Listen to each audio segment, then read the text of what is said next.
දෑබර පියාණනි අද දවස ගැන අපි ස්තුති කරනවා. වහන්සේගේ දරුවෝ සූදානම් වෙලා ඉන්නා. වහන්සේගේ වචනේ ලබන්න ඔබගේ දාසයා ලෑස්තිලා ඉන්නා. වහන්සේ කිව් දිව් දුන් වචනේ දෙන්න. ස්වාමී මේ කාලේ අපිට දැනෙනවා අපි හැම කෙනාගේම හදවත වහන්සේගේ වචනයෙන් සාධන කාලයක්.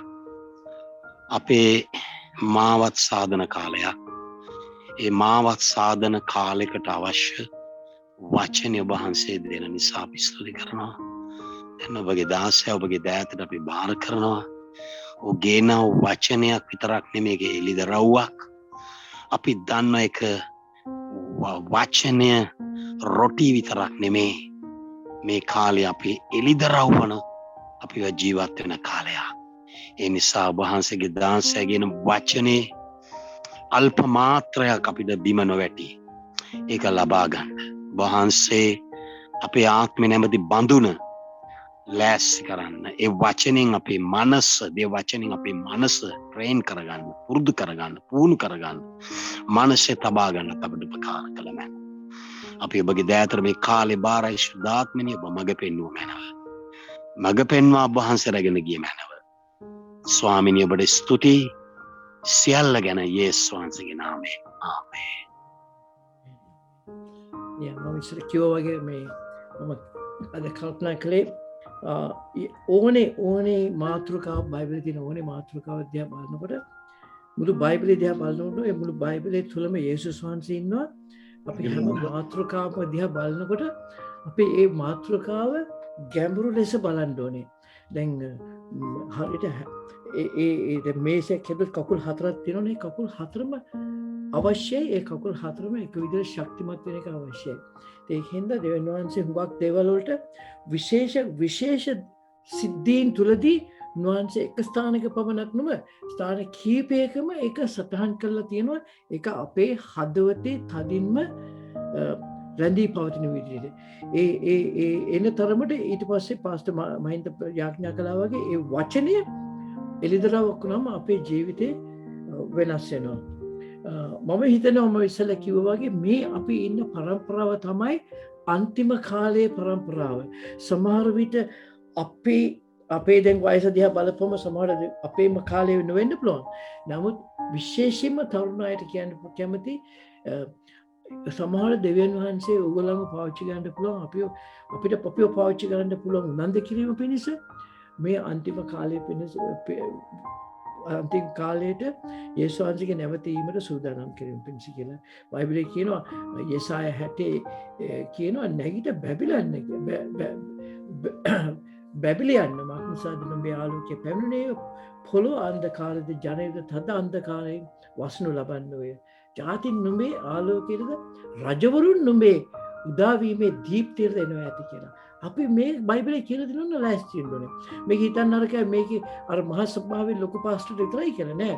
යේසුස් වහන්සේ ක්‍රිස්තියානි සභාවේ අත්විවරම දැම්මේ මසුන්නල්ලන් පේතෘස් වගේ අයගෙන්.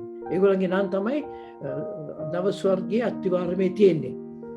ඉතින් දෙවෙනි ලේකම් 7:14 කියලා තිනවා අපි දේශය සුව කරනවා කියලා. ඒ දේශය සුව කරන්නේ නැත්නම් අපි ලෙඩ සුව කරන්න බැරි ડોක්ටර් කෙනෙක් ගාවට යන්නේ නැහැ. ඊට පස්සේ ඒ ශාංශය අපි දෙවෙනි වංශ අපින් ඈත් වෙලා අපි දන්නෙත් නැහැ. මොකද අපි පරණ විදිහට මේක කරගෙන යනවා.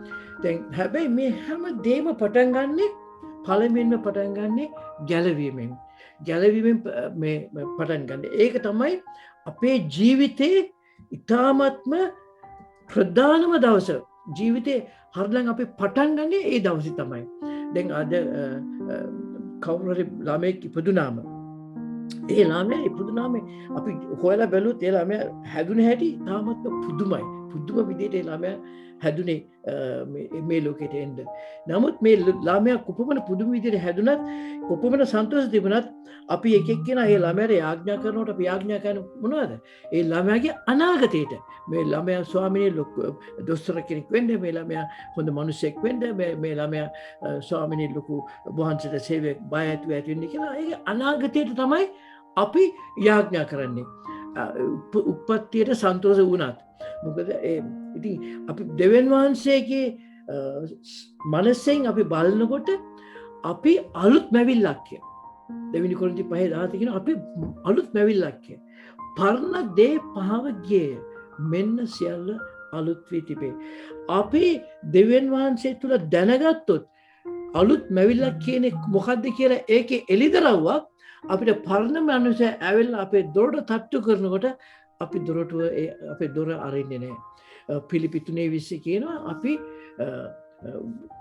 උන්වහන්සේගේ රාජධානියේ පුරවැසියෝ කියලා. citizens of heaven කියලා.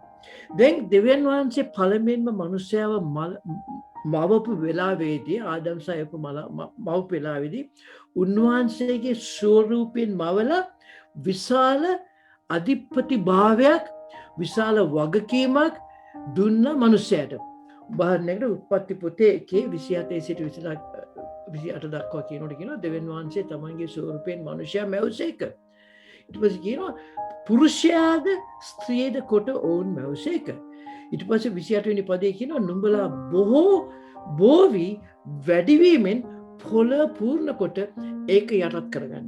නමුත් අද අවංකේම හොයලා බලනකොට පොළව යටත් කරගෙන ඉන්නේ ක්‍රිස්තියානි අය නෙමෙයි. ලෝකයයි. අපේ බලය උදුරගෙන තියෙනවා. අපි අමංගේම හොයලා බලනකොට අපේ බලය උදුරගත්තේ නැහැ. අපි බලය පරීක්ෂාවට වැටිලා අපි යක්ෂයට දීලා තියෙනවා. මිනිස්සයා තීරණය කරගත්ත දෙවියන් වහන්සේගේ හඬට ඇහුම්කන් දෙන්න නැතුව මේ ඉස්සෙල්ලා මම පෙන්නලා තියෙනවා tree of knowledge දැනුම සහ knowledge දැනුම සහ හොඳ නරක දැනීමේ ගහයි දෙවියන් වහන්සේ කියපු දේ ඒ ගහගෙන දෙවියන් වහන්සේ කියන දේ නෙමෙයි අපි ඇහුවේ යක්ෂයා කියපු දේ. ඒක නිසා මිනිසයා නොදැනුවත්වම දෙවියන් වහන්සේ පිටිපස්සේ යන්නේ නැතුව යක්ෂයා පිටිපස්සේ යන්න පටන් ගත්තා. දෙවියන් වහන්සේ යක්ෂයයි සමග මේ ලෝකේ පටන් ගත දවසක් කරපු දේවල් නිසා විශාල දඬුවමකට නියම කරලා තියෙනවා යක්ෂයාට. මතේ 25:41 කියනවා යක්ෂයාටත් ඔහුගේ දූතයන්ටත් සූදානම් තිබෙන සදාකාල ගින්න කියලා. මේ සදාකාල ගින්න හෙල් නරකාදී කියන එක මිනිසෙක් නෙමෙයි හැදුවේ. යක්ෂයාට සහ ඔහු පස්සේ යන අයට. ඉතින් දෙවියන් වහන්සේ අපිව ආකර්ෂණය කරන්න හදනවා මේකෙන් ඈත් වෙලා ඇවිල්ලා අනිත් අයටත් ඈත් වීමට උදව් කිරීම සඳහා අපිව පාවිච්චි කිරීම පිණිස. මතේ 13:50 කියනවා ගිනි උඳුන එහි හැඬීමද දත් මිටි කෑමද වන්නේ කියලා. නරකාදිය ගැන නිරය ගැන කතා කරනකොට උන්වහන්සේ කියනවා ඒක යක්ෂයාට හදපු තැන එහි හැඬීමද දත් මිටි කෑමද වන්නේ කියලා. මාක් 9:43 කියනවා නිරයට එනම් නොනිවෙන ගින්නක් කියලා නිරයට කියලා තියෙනවා. ඒ වගේම එලිදරව් පොතේ 14:10-11 කියනකොට කියනවා යක්ෂයා පිටිපස්සේ ගිය මිනිසයාවත් ඒ යක්ෂයා ඉන්න ස්ථානට වැටෙනම බොහෝ දෙනෙක් ගින්නෙනුත් ගෙන්දගම් වලිනුත් වද කරනු ලබන්නේ. ඔවුන්ගේ වේදනාව නැමැති ධූමය සදා කාලෙටම නගින්නේ. දෙවියන් අපි දන්නේ නැහැ මිනිසයා දෙවියන් වහන්සේගෙන් ඈත් වුණාම අපි වැට උඩ යන්න බෑ. එක්ක යක්ෂයා පස්සේ එමෙන්න දෙවියන් වහන්සේ පස්සේ යන්නේ. නමුත් දෙවියන් වහන්සේ අපිට විශාල දොරටුවක් විවෘත කරලා තියෙනවා. පටන් ගැනීමේ සිටම විශේෂයෙන්ම ක්‍රිස්තුස් වහන්සේ තුලින් හැම ආගමකම සංකල්පයක් තියෙනවා හොඳ අය යන තැන ගැනයි නරක අය යන තැන ගැන. ඒගොල්ලන් දාලා තියෙනවා. නමුත් මේ ලෝකයේ විශ්ව මැවිලිකාරය දෙවියන් වහන්සේ. ඒක නිසා දෙවියන් වහන්සේට පමණයි ඇත්ත මේ ගැන කතා කරන්න පුළුවන්. දෙවියන් වහන්සේට පමණයි. මම කාර් ගැන දන්නේ නැත්නම් පළවෙනි වතාවට කාර්යයක් කවුරු හරි හැදුවොත් මම ඒ කාර්යය ගැන පඬිතුකම් කියන්න නරකයි. මම ඒ කාර් එක හදපු මිනිස්සයා මුලින් ඉඳලා හදපු මිනිස්සයාට කියලා අහන්නේ මේ කාර්යය කියන්නේ මොකක්ද කියලා තේරුම් ගන්න. ඒ වාගේ අපිට සදාකාල ජීවනය කියන්නේ මොකක්ද කියලා සොයාගන්න ඕන නම් අපි යන්න ඕනේ මැවිලි කාර්යය වෙතට. දැන් දෙවියන් වහන්සේ මිනිස්සයව මැව්වා right මවල මනුෂ්‍යයට ප්‍රේම කරලා ඊට පස්සේ මනුෂ්‍යය දෙවියන් වහන්සේගෙන් ඈත් වුණාම ඊටාම දුක් වූ ස්ථානයකට දෙවියන් වහන්සේ ආවා. මොකද දෙවියන් වහන්සේ ආව අපම ප්‍රේමය. God is love. දෙවියන් වහන්සේ නම් ප්‍රේමය. දැන් අපි දන්නවා අපේ දරුවන්ට අපේම දරුවන්ට අපි නිතරම එයා කොපමණ වැරදි කළත් අපි අපේ දොරටුව විවෘත කරලා අපි ඒ ගැන අඬනවා කනලවෙන් සිටිනවා. විශේෂයෙන්ම අපි දරුවෝ 5 දෙනෙක් ඉන්නවා නම් එක දරුවෙක් දෙවියන් වහන්සේගෙන් ඈත් වුණොත් අපි ඒ දරුවා ගැන යාඥා කරනවා අනිත් දරුවා 4 දෙනාට වැඩිය. අර නැතිව බැටළුවාගේ කතන්දරය ගැන කියනකොට අපිට පේනවා. ඒ වගේම අකීකරු පුත්‍රයාගේ කතන්දරෙත් යේසුස් වහන්සේ ඇවිල්ලා පියාණන් වහන්සේගේ හදවත අපිට පෙන්නවා දෙවියන් වහන්සේගෙන් ඈත් වෙලා ඉන්න අය ගැන. ඒ වගේම දැන් දෙවියන් වහන්සේ හරිම ආදරේ. දෙවියන් වහන්සේ ආදරේ කිසි කෙනෙක් නරක ආදරේ නෑ. දෙවියන් වහන්සේගෙන් ඈත් වෙනවා. නමුත් දෙවියන් වහන්සේට අනිත් පැත්තෙන් තව ප්‍රශ්නයක් තිබුණා. ඒ ප්‍රශ්නේ තමයි දෙවියන් වහන්සේ ධර්මිෂ්ඨයි. righteous. දෙවියන් ධර්මිෂ්ඨ හින්දා පාපිය කියන එකට දඬුවමක් නොදී යවන්න බෑ. දැන් මම මේ වතුර ජොග්ග ගන්නම්. දැන් මේකේ තියෙනවා වතුර ගොඩාක් තියෙනවා. අපි හිතමු මේක තමයි මගේ ජීවිතය. මේක ජීවිතය කියලා. දැන් මේ ජීවිතයට අපි යම් කිසි දෙයක් වෙනවා. ඒ තමයි අපි පාපය කියන එක ඇතුළත් කළොත්. දැන් සමහරු කියයි ඔයා කවදා හරි මැරෙන දවසකට ඔයාගේ හොඳ ක්‍රියා නරක ක්‍රියාවට වැඩි නම් ඔයා ස්වර්ග රාජ්‍ය යනවා කියලා. ඒක කිව්වේ කවුද? ස්වර්ගය හදපු එක්කෙනා නෙමෙයි. අපිව මවපු එක්කෙනා නෙමෙයි. අපේ මවපු එක්කෙනාට පමණයි කියන්න පුළුවන් ඇත්ත නැත්ත මොකද්ද කියලා. අපි යනවා මේක ගැන හොයන්න යාකොබ් එනම් යේසුස් වහන්සේගේ සහෝදරයා වෙතට. යේසුස් වහන්සේගේ සහෝදරයා යම් කිසි වචනයක් කිව්වා. ඒ තමයි යාකොබ් 2:10 එයා කිව්වා යාකොබ් 2:10 කිව්වා මක්නිසාද යමෙක් මුළු ව්‍යවස්ථාව ආරක්ෂා කොට එක අනක් කඩ කළේ නම් ඔහු සියල්ල ගැන වරදකාරයෙක්ව සිටේ. දැන් අපි ගමු මේ අරගෙන මේකට මම පොඩි බින්දුවක් දැම්ම.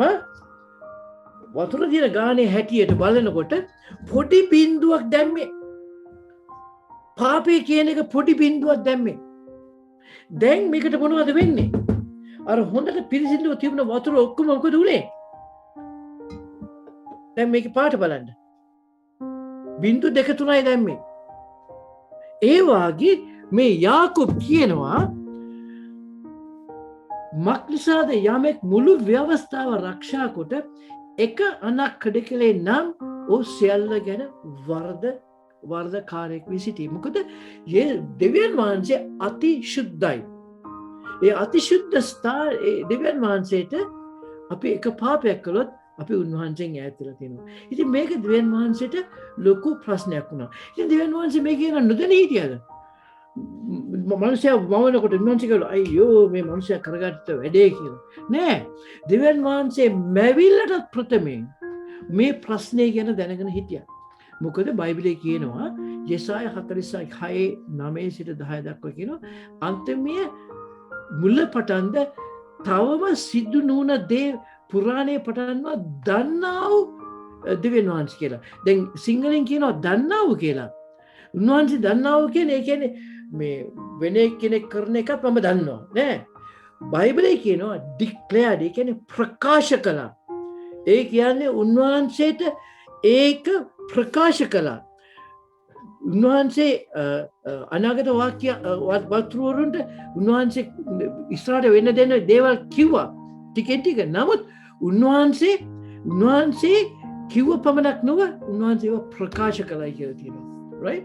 ඒ කියන්නේ උන්වහන්සේ දැනගෙන හිටියා දැන් මේ ප්‍රශ්නේ එනවයි කියලා. පළවෙනි පේත්‍රුස් 1:20 සිට 21 දක්වා කියනවා ලෝකය මැවීමට පළමුවෙන්.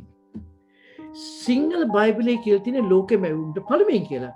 නමුත් ඉංග්‍රීසි බයිබලයේ කියලා තියෙන්නේ ලෝකයේ අත්තිවාරම දැමීමට පෙර before the foundation of the world. නියම කරු ලැබූ උන්වහන්සේ මලවුන්ගෙන් නැගිටුවා. කියනවා දෙවියන් වහන්සේ නියම කළා මනුෂ්‍ය පාපය කරන්නත් ඉස්සෙල්ලා පාපය කරපුවම අත්තිවරම දාන්නත් ඉස්සෙල්ලා නියම කළා මම මාගේ පුත්‍රය ඇවිල්ලා මනුෂ්‍යව ගලවගන්න කියලා. මෙසේ නුඹලාගේ ඇදහිල්ල සහ බලාපොරොත්තුව දෙවියන් වහන්සේ කෙරෙහි ඇත්තේය. පටන් ගැනීමටම දන්නවා.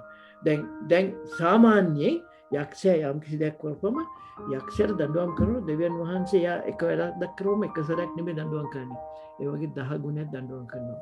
ඒ වගේ යේසුස් වහන්සේ තුල අපිට දෙවියන් වහන්සේ යේසුස් වහන්සේ තුල උන්වහන්සේ දාපු සැලැස්ම තුලට අපි ඇතුළත් වුණාම ආදම් තුලින් නැති වූ දෙයටත් වඩා විශාල දෙයක් දෙවියන් වහන්සේ අපිට සූදානම් කළා තියෙනවා. ඒක අමතක කරන්න එපා.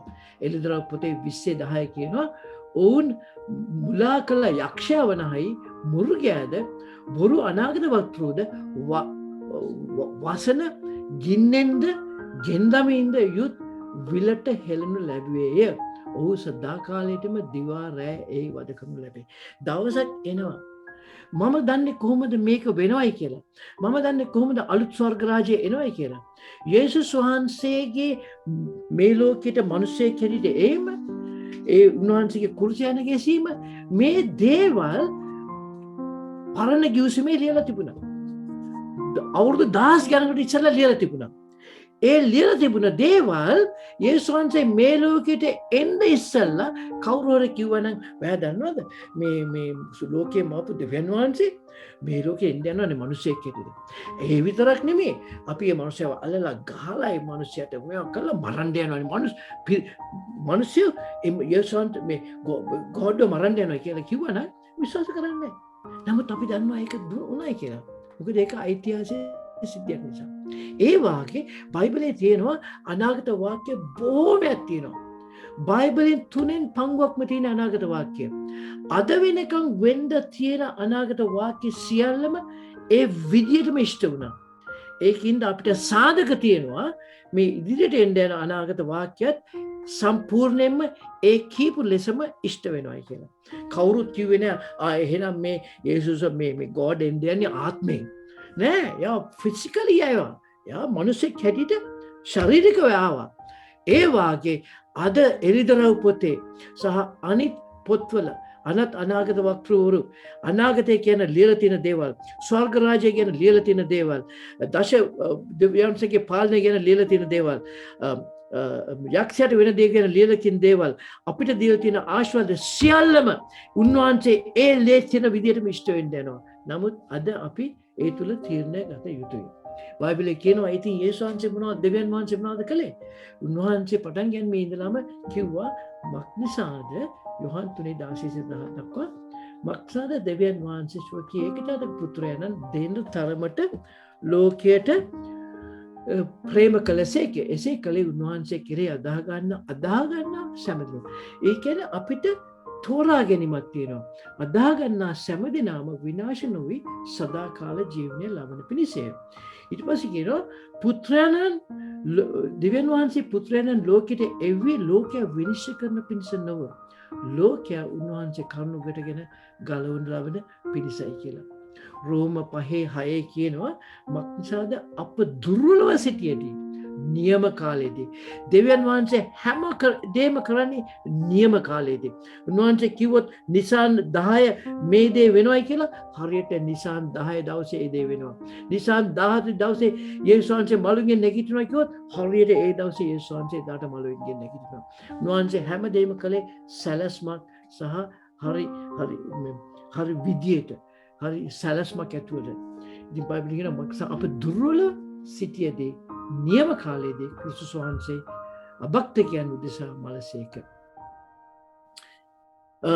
උන්වහන්සේගේ දැන් අපි අනාගතයේ වෙන්න යනට මේ සියලු සිද්ධිවලම අන්තිමටම වෙන්න යන දේ තියෙනවා. ඒ කියන්නේ කවදා හරි මේ ලෝකයේ යක්ෂයා පරජලා අපි යේසුස් වහන්සේ තුලට යන දවස ගැන පොරොන්දු දේශයට යන දවස ගැන කියලා තියෙනවා. දැන් ඒ විදිහේ ඒක සමාන්තර වෙන සිද්ධීන් කීපයක්ම අතීතයේ වුණා. මේ ලෝකයේ ඉඳලා පොරොන්දු දේශයට යන සිද්ධීන් සමාන්තර සිද්ධීන් බොහෝමයක්ම අතීතයේ වුණා. ඉතින් අපිට ඒ සමාන්තර සිද්ධීන් දෙහ බලපුවම අපිට හිතාගන්න පුළුවන් මේ අන්තිමට පොරුන්දු දේශය යන දවසේදීත් මොන විදියටද ඒවා එන්න යන්නේ කියලා. right? ඒවා එන්න යන්නේ කියලා. දැන්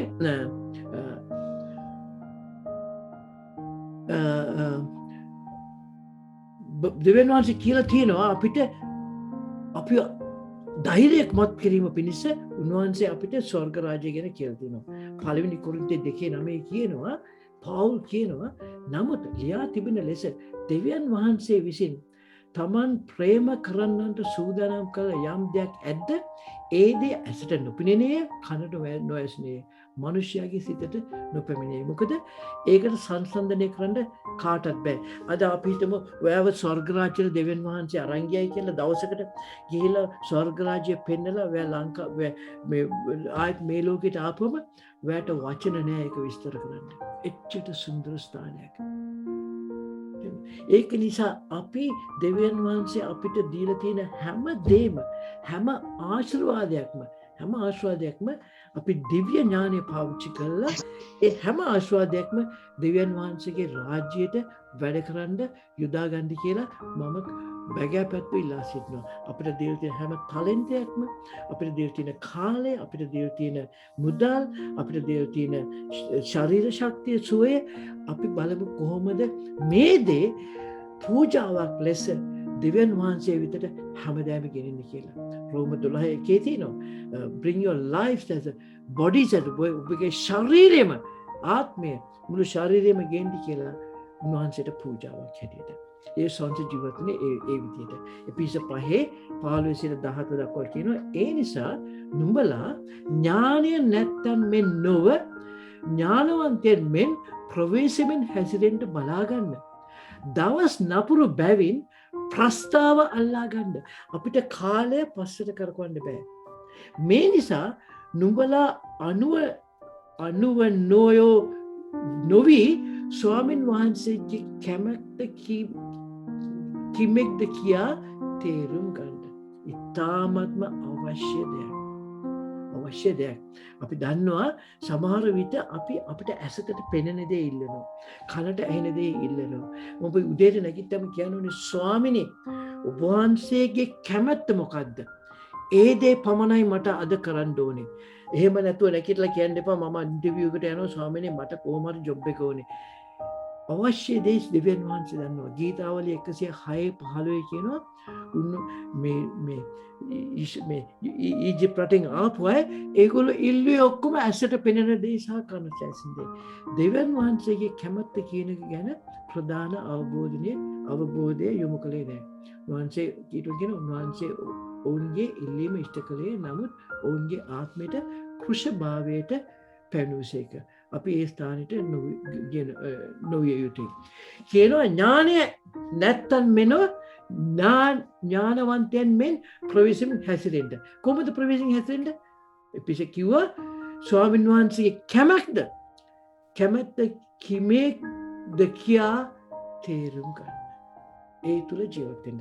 දෙවියන් වහන්සේ කියන්නේ ඔයාලට රස්සාව ඇතැරලා ගෙදර ඉන්න කියලා නෑ. දෙවියන් වහන්සේ මඟ පෙන්වන වහන්සේ කැමැත්ත පමණයි අපි කළ යුත්තේ. මෙතන ඉන්නවා අපි අතරේ දෙවියන් වහන්සේ ওই විදිහට උන්වහන්සේ කැමැත්ත ප්‍රකාශ කළා විශාල කියන්නේ මානසිකව බලනකොට ලොකු අමාරු තීරණයක් ගත්තා. හැබැයි දෙවියන් වහන්සේ යාට පුදුම ලෙස අපිට ආශිර්වාද කළා තියෙනවා. යාට ආශිර්වාද කළා තියෙනවා. ඒ නිසා අපි ඔක්කොටම ඒ විදිහේ සමහර අයට සුළු සාක්ෂි තියෙනවා, සමහර විශාල සාක්ෂි තියෙනවා. ඉතින් අපිට මම ඉස්සෙල්ලා කිව්වා දෙවියන් වහන්සේ සමාන්තර උදාහරණ දීලා තියෙනවායි කියලා අපි ඉන්න ස්ථානයේ සිට පොරොන්දු දේශයට යන්න වෙන අවශ්‍ය දේ ගැන. මේට පළමුවෙන්ම මේ උදාහරණයක් තමයි දුන්නේ නික්මයාම පොතේ පළවෙනි පාස්කු මංගල්‍යයේදී. ඒක තියෙන්නේ නික්මයාම පොතේ 12:1 සිට 30 දක්වා. මම අද ඒකෙන් පද 15ක් පමණක් අරගෙන පුළුවන් තරම් ඒක යේසුස් වහන්සේ සමග සංසන්දනය කරලා ඒක අපේ ජීවිතයට ඇතුළත් කරගන්න බලමු. right? දැන් මේක ආපුවම පළමු වතාවට ඊශ්‍රායල්ට පොරොන්දු දේශයක් පොරොන්දු වුණා ආබ්‍රහම්, අයිසැක් සහ යාකොබ්ට පොරොන්දු වුණා දෙවියන් වහන්සේ පොරොන්දු දේශයක් කානාන් නැමැති පොරොන්දු දෝෂයක් දුන්නා. නමුත් ඒ පොරොන්දු දේශය ඉෂ්ට වුණේ නැහැ අවුරුදු 500ක් පමණ යනකම් මෝසෙස් තුලින්. දැන් මේ පොරොන්දු දේශයට යන්න ගෙනියන්න සෙනගව ගත්තේ වහල්කමේ හිටිය ඊජිප්ත් සෙනග. ඒ වාගේ අපි දෙවියන් වහන්සේ තුළට එන්නේ ඉස්සෙල්ලා අපි පාපේ නැමැති වහල්කමේ හිටියේ. ඒ වහල්කමේ ඉඳලා දැන් අපි පොරොන්දු දේශයට යන ගමන්. right? හැබැයි හරිම දුකයි කියන්න එච්චර හාස්කම් කළත් ඒ සෙනගගෙන් පළවෙනි පරම්පරාවගෙන් අවුරුදු 20ට වැඩි අයගෙන් පොරොන්දු දේශයට ගියේ දෙන්නෙක් පමණයි. මම විශ්වාස කරනවා 3 දෙනෙක් කියලා. නමුත් වැඩිමුණොත් 3 දෙනෙක් පමණයි ගියේ. අනිත් ඔක්කොම ඒ ගමනේදී ගැලවීම දවසේ සහ පොරොන්දු දේශය යන ගමන් තිබුණ ගමනේදී ඒ යන ගමන් ඒ මගදී ඒගොල්ලෝ දෙවියන් වහන්සේගේ සම්පූර්ණ කැමැත්ත තුල ජීවත් වුණේ නැහැ. ඒ වාගේ අපි ගැලවීම ලැබුවා, අපි බෞතිස්ම ලැබුවා, අපි හාස්කම් අත්දැක්ක. ඒ දැකපු ප්‍රමාණයට අපේ ඒ ගමන දෙවියන් වහන්සේගේ කැමැත්ත තුල ඥානවන්තයෙන් නොගියොත් යේසුස් වහන්සේ නැවත එන වෙලාවේදී උන්වහන්සේ කියයි sorry. ඔයා පළවෙනි ෆ්ලයිට් එකේ යන්න බෑ. ඔයා සමහරවිට දෙවෙනි ෆ්ලයිට් එකේ යන්න උත්සාහ කරන්න කියලා. ඒකින්ද අපි දෙවියන් වහන්සේගේ මනාලිය වීම, දෙවියන් වහන්සේ සමග රාජ්‍ය කිරීමට තීන්දු කරලා ඉන්න අය ප්‍රවේශමෙන් හැසිරිය යුතුයි. ගාක් අය ඩෙසර්ට් එකේ මේ කාන්තාරයේදී මැරුණා. දැන් මේ සිද්ධිය දෙවියන් වහන්සේ අපව ගැලවීමට උන්වහන්සේ ඒ ගෙවපු මිලය ඉතාමත්ම වැදගත් මිලයක්. ඒ මිලය තමයි ඒ දින තමයි දෙවියන් වහන්සේ ඉදිරියේ ඉතාම අතිශුද්ධ දිනය. අතිශුද්ධ සිද්ධිය. ඒකට ඉංග්‍රීසියෙන් කියනවා මොයෙක් කියලා. appointed time. ඒක දෙවියන් වහන්සේ එයාගේ උන්වහන්සේ නියම කාලයේදී පළවෙනි පාස්කුවත් උන්වහන්සේගේ නියම කාලයේදී ක්‍රිස්තුස් වහන්සේ තුළ පාස්කුව ඉෂ්ට කිරීමත් උන්වහන්සේ ඉෂ්ට කළා. right? දැන් මේ ඉෂ්ට කිරීම නිසා යේසුස් වහන්සේ එදා බැටළුවෙක්ව ගත්තා පළවෙනි පාස්කුවේදී. ඊට පස්සේ යේසුස් වහන්සේව සංසන්දනය කළා බැටළුවෙකුට. මතෙව් යෝහන් 1:29 කියනවා මේ ලෝකේ පාපය දුරු කරන දෙවියන් වහන්සේගේ බැටළු පැටියන් කියලා. ඉතින් දැන් යේසුස් වහන්සේ බැටළු පැටියන් හැටියට එන්න ප්‍රථමයෙන් බැටළු පැටියෙක් අරගෙන යේසුස් වහන්සේගේ ඒ නැවත ඊම ගැන සංසන්දනය කිරීම ඒට සමාන්තර සිද්ධියක් සිද්ධ වුණා. ඒ සිද්ධියේදී යේසුස් වහන්සේව කොපමණ දුකකට දැම්මද කිව්වොත් කොපමණ පාපය කියන එකේ ගින්න සහ වේදනාව තියෙනවා. උන්වහන්සේ කොපමණ වේදනාව දැම්මද කිව්වොත් උන්වහන්සේගේ ඇඟ පිට ඔක්කොම ඉරුවා. ඒ ඉරුවේ මොකද? යම් කිසි හේතුවක් නිසා. ඒ තමයි උන්වහන්සේගේ පිට ඉරුවේ දේව මාලිගාවේ තිරය විවෘත කිරීම පිණිස. මතෙව් 27:51 කියනවා බලව දේව මාලිගාවේ තිරය ඉහළ පටන් පහළට දෙකඩව ඉරුණේය. පොළව කම්පා වූවාය. මේ දේ සිද්ධ වුණේ යේසුස් වහන්සේ අපේ පාපය නිසා උන්වහන්සේ ඒ කසපාර ලබාගත්තු වෙලාවේදී. ඉතින් ඒක නිසා මේ පාස්කු මංගල්‍ය ඒ කියන්නේ අපි කියනවා පළවෙනි පාස්කු මංගල්‍ය යුදෙව්වරුන්ට ඉතාමත්ම වැදගත් සිද්ධියක්. ඒ නිසා අපිටත් ඉතාම වැදගත් සිද්ධියක් පළවෙනි පාස්කුව. ඒ වගේම යේසුස් වහන්සේ තුළ ඒක ඉෂ්ට වීමත් ඉතාමත්ම වැදගත්. right? බයිබලයේ කියනවා ඒගොල්ලන්ට කියලා තියෙනවා ඒ පාස්කු දවස තමයි ඒගොල්ලන්ගේ ආත්මික අලුත් අවුරුද්ද පටන් ගන්න කියලා. ආත්මික අලුත් අවුරුද්ද පටන් ගන්න කියලා. දැන් යේසුස් වහන්සේ අපිව පාපෙන් එළියට ගන්න බයිබලයේ කියනවා නුඹලා මුදන ලැබියේ රන් රිදී වැනි වූ දිරා යන දේවල් කරනකොට නොව ක්‍රිස්තුස් වහන්සේගේ අනර්ඝ ලය කරනකොට කියලා. විශාල මිලයක් ගෙවලා තියෙනවා. දැන් මට අද අවශ්‍ය මේකයි. අපි හුඟක් වෙලාවට බටහිර රටවල් වලින් ආපු ක්‍රිස්තියානි ආගමේ අපි මොනවද කියන්නේ? අනේ අර පෞකාලයේ මේ යාඥාව කියන්නේ තුරු වැය ගැලවිලා කියනවා. නෑ. මේකේ තියෙන වටිනාකම අපි දැනගන්න ඕනේ. ඒ වටිනාකම දැනගත්තම අපි කවදාවත් වටිනාකම පමණක් නොව අපිට දේව තියෙන උන්වහන්සේ තියෙන අනාගතය සිය බලාපොරොත්තුව ගැන එළිදරව්වක් ආපුවම අපි කවදාකවත් පසුබට වෙන්නේ නැහැ. අපි මේක හරියට මිනිසයාට තේරුම් කළ දෙන්නේ. මොනවද ගැලවීම කියන එක අපි හරියට මිනිසයාට එළිදරව්වක් තුල තේරුම් කළ දුන්නේ නැහැ. ඉතින් අපි අද බලමු පළවෙනි පාස්කුව අරගෙන ඒක යේසුස් වහන්සේ සමග සමාන්තර කරලා බලමු. හොඳ. පළවෙනි පාස්කුව අරගෙන යේසුස් වහන්සේ සමග සමාන්තර කරලා බලමු. ඒකින්ද මම ඔයන්ට කියන්නේ එක දෙයි. බයිබලයේ හැම වචනයක්ම වටිනවා. හැම වචනයක්ම වටිනවා. හැම වචනයක්ම වැගේ එළිදරව්ව ගැඹුරෙන් ගැඹුරට යන්න වැට උත්සාහ උදව් වෙනවා. රයිට්? ඉතින් මම කිව්වා වගේ පළවෙනි පාස්කුව ආපුවම ඊශ්‍රායල් සෙනඟ පාපේ හිටියා. වහල්කමේ ඉන්නකොට එළියට ගෙන ආපෙටිය. දැන් මේ වහල්කමේ මෙතෙන්දී පාරාවෝට සමාන්තර වෙන්නේ යක්ෂයා. යක්ෂයා කැමති නෑ වයා මිනිස්සෙක් යාගේ රාජධානියෙන් එළියට එනකොට යක්ෂයා කැමති නෑ. යක්ෂයා කැමති නෑ. ඒකින්ද යක්ෂයා විශාල සටනක් ගේනවා යේසුස් වහන්සේ තුළට එන්න එන මිනිසයාට විරුද්ධව. පුදුමාකාර සටනක් ගේනවා. සමහර විට ඒක ශාරීරිකව සටනක් වෙන්න පුළුවන්, සමහරට ආත්මිකව සටනක් වෙන්න පුළුවන්, සමහරට මානසික සටනක් වෙන්න පුළුවන්. බයිබලයේ කියනවා දෙවෙනි කොරින්තය 4:3-4 කියනවා මේ ලෝකයේ දෙවියා ඔවුන්ගේ සිත් අන්ධ කළේය. අපිට මේ ලෝකයේ සැප පහසුකම් පෙන්නනවා. මේ බොහොම විදියට අපිව එළියට ගන්න එකකින් අල්ලන් ඉන්නවා. දැන් ඊට පස්සේ අපි එළියට ආවෙන් පස්සේ මේ පරීක්ෂාව දිගටම තියෙනවා. නමුත් ඒ පරීක්ෂාව දිගටම එන වෙලාවේදී අපේ ගැලවීමේ අත්විවරම ශක්තිමත් නම් අපිට දෙවියන් වහන්සේ කියන්නේ එළිදරව්වේ ශක්තිමත්ව ඉන්නවා නම්, එතකොට අනාගතය ගැන සදාකාල ජීවනය ගැන එළිදරව්වේ ශක්තිමත්ව ඉන්නවා නම් අපි කවදාත්වත් හැරිලා යන්නේ නැහැ. දැන් ක්‍රිස්තියානි කාර්ය පසුබට වෙන්නේ මොකද? අපිට ඒ අත්විවරමේ ශක්තිමත්කම නැති නිසා. මන්දනේ මම හිතන්නේ සිස්ටර් එරින්ටත් මතකයි මේ හිටියා පාස්ටර් කෙනෙක්, ශ්‍රී ලංකන් පාස්ටර් කෙනෙක්, පාස්ටර් බර්නඩ් කියලා. එයාගේ ස්වභාවයේ කපල් එකක්, යන් කපල් එකක්, තරුණ කපල් එකක් ගැලවීමට ආවා. ඇවිල්ලා මේගොල්ලන්ට දරුවෝ හිටියේ නැහැ. දරුවෝ ඉඳලා නැතුව මේගොල්ලෝ ලංකාවට ගිය වෙලාවේ ඉස්සල්ලාම ගියේ කොහාටද? කතරගම. ගිහිල්ලා ෆේස්බුක් එකේ ෆොටෝස් දැම්මා. ඒගොල්ලෝ කතරගම ගියා බබෙක් හම්බ වෙන්න කියලා. ඒ මොකද? අත්විවරම ශක්තිමත් නැහැ. අනාගතය ගැන ශක්තිමත් නැහැ. යේසුස් වහන්සේ ගැන ශක්තිමත් නැහැ. යේසුස් වහන්සේ අපි කරපු දේ ගැන එළිදරව්වක් නැහැ. ඒක නිසා අර මඩේ හිටපු කෝටුවක් වගේ ඒගොල්ලෝ මේ පැත්තට යනවා. මට මතකයි මට මේ ඉතාලිය වල මේ සුනාමියක් මේ COVID-19 එක ආපු කාලේ ඔක්කොමලා ගෙදරට හිරුණානේ. මං ඉතාලිය වල ගිහලා තියෙනවා.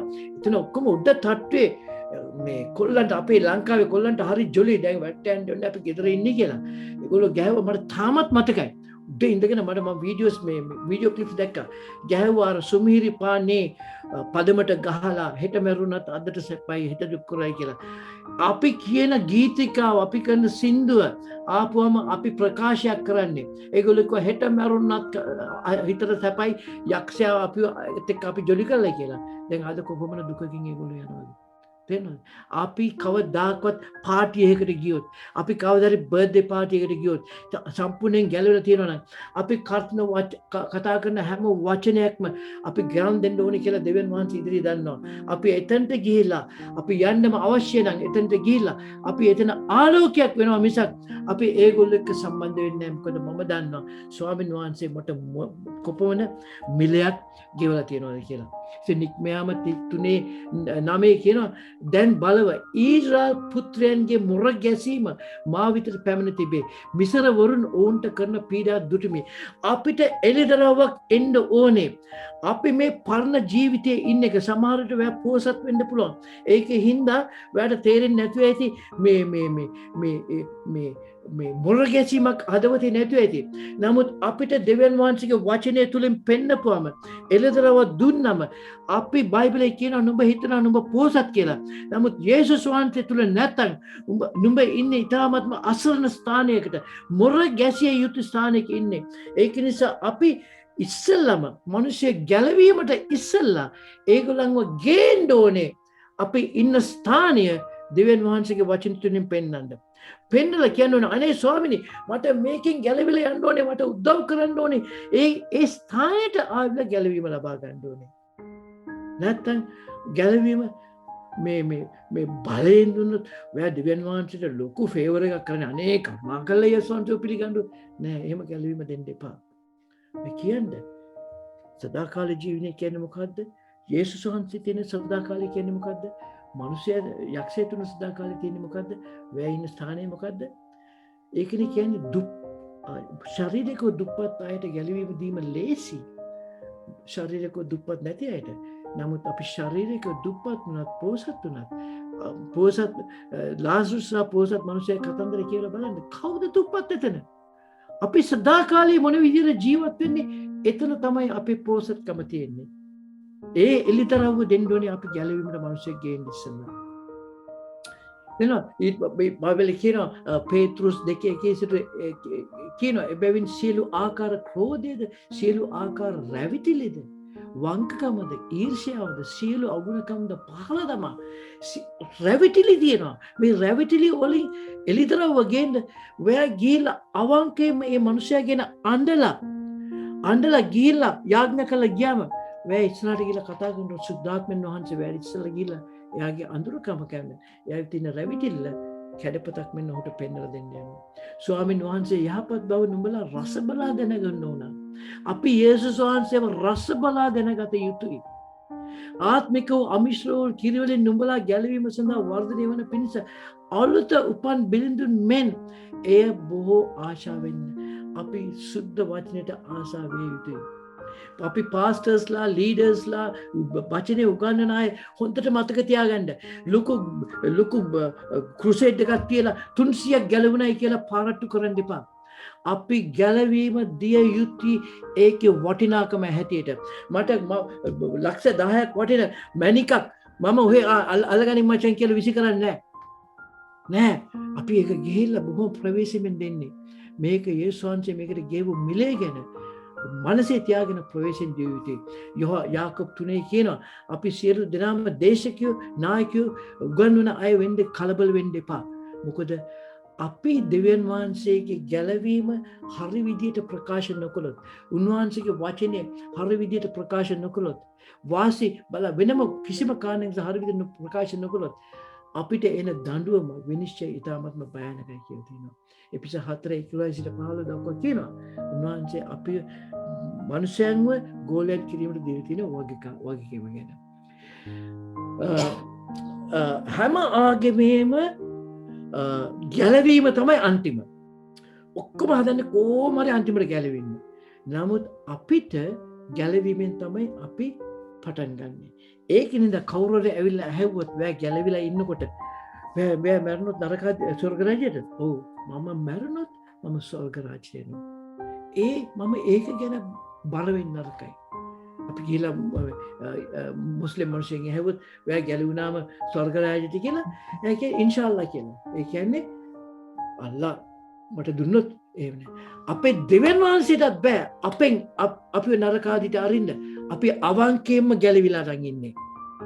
ඔයා ප්ලේන් එකට නගින්න ටිකට් එකක් අතේ තියෙනවා නම් ඒ ප්ලේන් එක අයිතිකාරයට බෑ ඔයාව ප්ලේන් එකේ නගින එකෙන් නවත්තන්න. ඒ වගේ අපේ දෙවියන් වහන්සේ ඒකම කරන්නෙත් නෑ. උන්වහන්සේ අපෙන් එක ගන්නෙත් නෑ ගැලවීම. අපි ඒක විසි කරලා දැම්මොත් මිසක්. ඉතින් අපේ ඉතින් ඒතර අහන්න පුළුවන් ඇයි මම ගැලවුණායින් පස්සේ මේ ලෝකේ තියලා තියෙන්නේ? මොකටද මම තියලා තියෙන්නේ? මේ ලෝකේ කිසි දෙයක් නැහැනේ. බලමු කොහොමද ගැලවීම සම්පූර්ණ කරගන්නේ කියලා. දැන් අපි යනවා පළවෙනි පාස්කුවට. රයිට් මම පුළුවන් තරම් ඉක්මනට යන්නම් පළවෙනි පද 15 දිහා බලලා ඕගොල්ලෝ ඊට පස්සේ මේක කියලා මේ හැම පදේටම මට පැය භාගයක් ගත කරන්න පුළුවන්. නමුත් මම මිනිත්තු 2-3කට වැඩිය ගත කරන්නේ නැහැ මොකද කාලය නිසා. රයිට්. හැබැයි ඕගොල්ලෝ බයිබලේ කියවලා එළිදරව් එකතු කරලා ගන්න. බයිබලේ කියනකොට කලබලේ කියවන්න එපා. ඉතින් නික්මයාම 12:1 තමයි පටන් ගන්නෙ.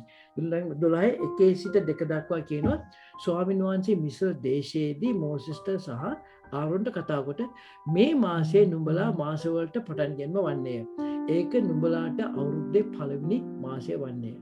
නමුත් අපි බලපුවම හීබ්‍රු අයගේ ලෞකික කැලෙන්ඩර් එකේ පටන් ගන්නේ හරිනම් තිශ්රි මාසයෙන්. තිශ්රි. ඒ මාසයෙන් පටන් ගන්න ඕනේ. නමුත් ඒ මොකද? ඕගොල්ලෝ ශාරීරික මිනිස්සෙන් හැටියට ඔයාගේ දවස පටන් ගන්න තිශ්රි මාසයේ. නමුත් ඔයාගේ ගැලවීම පටන් ගන්නේ නිසාන් මාසයේ. ඒ කියන්නේ නිසාන් කියන්නේ 8 වෙනි මාසයේ. එතකොට ඔයාට දවස් දෙකක් තියෙනවා. ඔයා ලෝකේ ඉපදුන දවසක් තියෙනවා. ඒ වගේම ඔයා ලෝකේ ආත්මික ඉපදුන දවසක් තියෙනවා. ඉතින් මිනිස්සයා ලෞකික කැලෙන්ඩරේ දිහා බලනවා ලෝකේ දේවල් වලට. ආත්මික කැලෙන්ඩරේ පටන් ගන්නේ නිසාන් වල. නිසාන් 15. රයිට්. ඉතින් දැන් දවස් දෙකක් තියෙනවා. අපිටත් අපේ බර්ත්ඩේ එකට දවස් දෙකක් තියෙනවා. අපි හරිනම් අපි වැරදි බර්ත්ඩේ එක තමයි මේව කරන්නේ. නමුත් අපේ බර්ත්ඩේ දෙකක් තියෙනවා. මේ ලෝකෙට ආපු දවස සහ යේසුස් වහන්සේ තුළට ආපු දවස. ඒක තමයි අපේ ආත්මික උපන්දිනය කියලා. අද වෙනකන් ඊශ්‍රායල් දේශයට කැලෙන්ඩර් එක දෙකක් තියෙනවා. ඒක තමයි ආත්මික කැලෙන්ඩර් එක. අනිත් එක ඒගොල්ලන්ගේ බිස්නස් වලට කැලෙන්ඩර් එක. රයිට්. ඒ වගේ ඉස්සමන් කිව්වා වගේ අපි ගැලවීමට ආපුවම අපේ පළවෙනි දවස තමයි ස්වර්ග රාජ්‍යයට යන්න. ස්වර්ග රාජ්‍යයේ පුරවැසි භාවයේ පළවෙනි දවස තමයි අපි ගැලවීමට අප දවස. දැන් මේක නික්මයාම 1 සිට 2 දක්වා. නික්මයාම 12:3 බලමු දැන්. නමුත් ඊශ්‍රායල්ගේ මුළු සභාවට කතාවට මේ දවසේ 10 වෙනි දිනයේදී ඔවුන්ගේ පියවරුන් පවුල් වශයෙන් පවුලකට බැටළු පැටුවෙක් බැගින් එක අය බැටළු පැටුවෙක් ගන්නේ. මේ නිසාන් මාසේ 10 වෙනිදා ගිහලා කියනවා බැටළු පැටුවෙක් ගන්න කියලා. දිනේදී බැටළු පැටුවෙක් හැම එක්කිනාම අවුරුදු 2 වයස බැටළු පැටියෙක් ගන්න කිව්වා. දැන් ඇයි ඒකට කිව්වේ? ඇයි නිසාන් මාසේ මේ 10 වෙනිදා බැටළු පැටුවෙක් ගන්න කිව්වේ? ඒ සිද්ධිය කොහොමද අපි යේසුස් වහන්සේ සමග සමාන්තර කරන්නේ? අවුරුදු 1500කට පස්සේ පළවෙනි පාස්කුව උනේ දවසේ ඉඳලා හරියට අවුරුදු 1500ක් පමණ කාලයකට පස්සේ නිසාන් මාසේ 10 වෙනිදා තමයි යේසුස් වහන්සේ ගිහිල්ලා මාලිගාව ඇතුළට ගිහිල්ලා මාලිගාව සුද්ධ කළේ. එදා තමයි බැටළුවාව ගෙනාවේ මේ පූජාව කිරීම පිණිස. ඉතින් නිසාන් මාසේ 10 වෙනිදා හරියට ඒ දවසේම යේසුස් වහන්සේ ගිහිල්ලා සුද්ධ දේව මාලිගාව පිරිසිදු කළා. සුද්ධ මතේ 21:12-13 දක්වා යේසුස් වහන්සේ දේමාගාවට ඇතුළුව මාලිගාව විකුණමින්ද මිලට ගනිමින් සිටි සියලුන් පිටතට ඒවා මිල මාරු කරන්ගේ මේසේද පරවියන් විකුණන්ගේ ආසනද පෙරලා දමා කිව්වා මාගේ ගෘහය යාඥා ගෘහයක් කිනු ලබන්නේ ලියා තිබේ. නමුත් නුඹලා ඒක සොරුන්ගේ ස්වභාවයක් කරති උන්ට කිසේක. හරියට නිසාන් 10 වෙනි දවසේ බැටළුවාව දැන් මේ ඒ දවසේ දැන් යේසුස් වහන්සේ ඉන්න කාලේදී මිනිස්සු ගිහලා එදා බැටළුවෙක් ගෙනාවා ගෙදරට. ඒගොල්ලෝ දන්නේ නැහැ මේ යේසුස් වහන්සේ තමයි බැටළුවයි කියලා. යේසුස් වහන්සේ දා ගිහලා ඒ ගෙන දවසේ ආපුවාම ගේ සුද්ධ කරලා තියෙන දවසක්. උන්වහන්සේ කියලා සුද්ධ කළා මාලිගාව. හරියට දවසට වෙන්නේ ඒ වෙලාවට. තේරෙනවද? එතකොට නමුත් ඒ බැටළුවාව පූජා කරන්න යන්නේ 14 වෙනි දවසේ. 10 වෙනි දවසේ ගෙනාපු දවසේ නෙමෙයි පූජා කරන්නේ. 14 වෙනි කියන්නේ දවස් 4කට පස්සේ. ඒ ගෙනල්ලා ඒ බැටළුවාව මේ බැටළුවෙක් බල්ලෙකුටත් වැඩිය බලයකට වැඩිය පවුලට කිට්ටු වෙනවා. බැටළුවෙක් අරගෙන පොඩි බැටළුවෙක් අරගෙන ගෙදර හදලා බලන්න ඒ බැටළුව හරිම ආදරය කරන්න පුළුවන් බැටළුවෙක්. ඒකට උදාහරණයක් වශයෙන් දෙවෙනි සාමුවේල් 12:2 සිට 3 දක්වා අපි දන්නවා බේෂිබාව දාවිද් අයිතු විදියට අල්ලගත්තම ප්‍රොෆෙට් නේදන් ඇවිල්ලා දාවිත් යම්කිසි කතාවක් කියනවා. එයා කියනවා දෙවෙනි සාමුවේල් 12:2 සිට 3 දක්වා ධනවතාට බැටළු රැළවල් ගව රැළවල්ද ඉතා මහත් ගණනක් වූහ. නමුත් දිලින්දාට තමා මිලයට ගෙන ඇති කළා වූ එක කුඩා බැටළු වැස්සියකු හැර වෙන කිසිවක් නොවිය.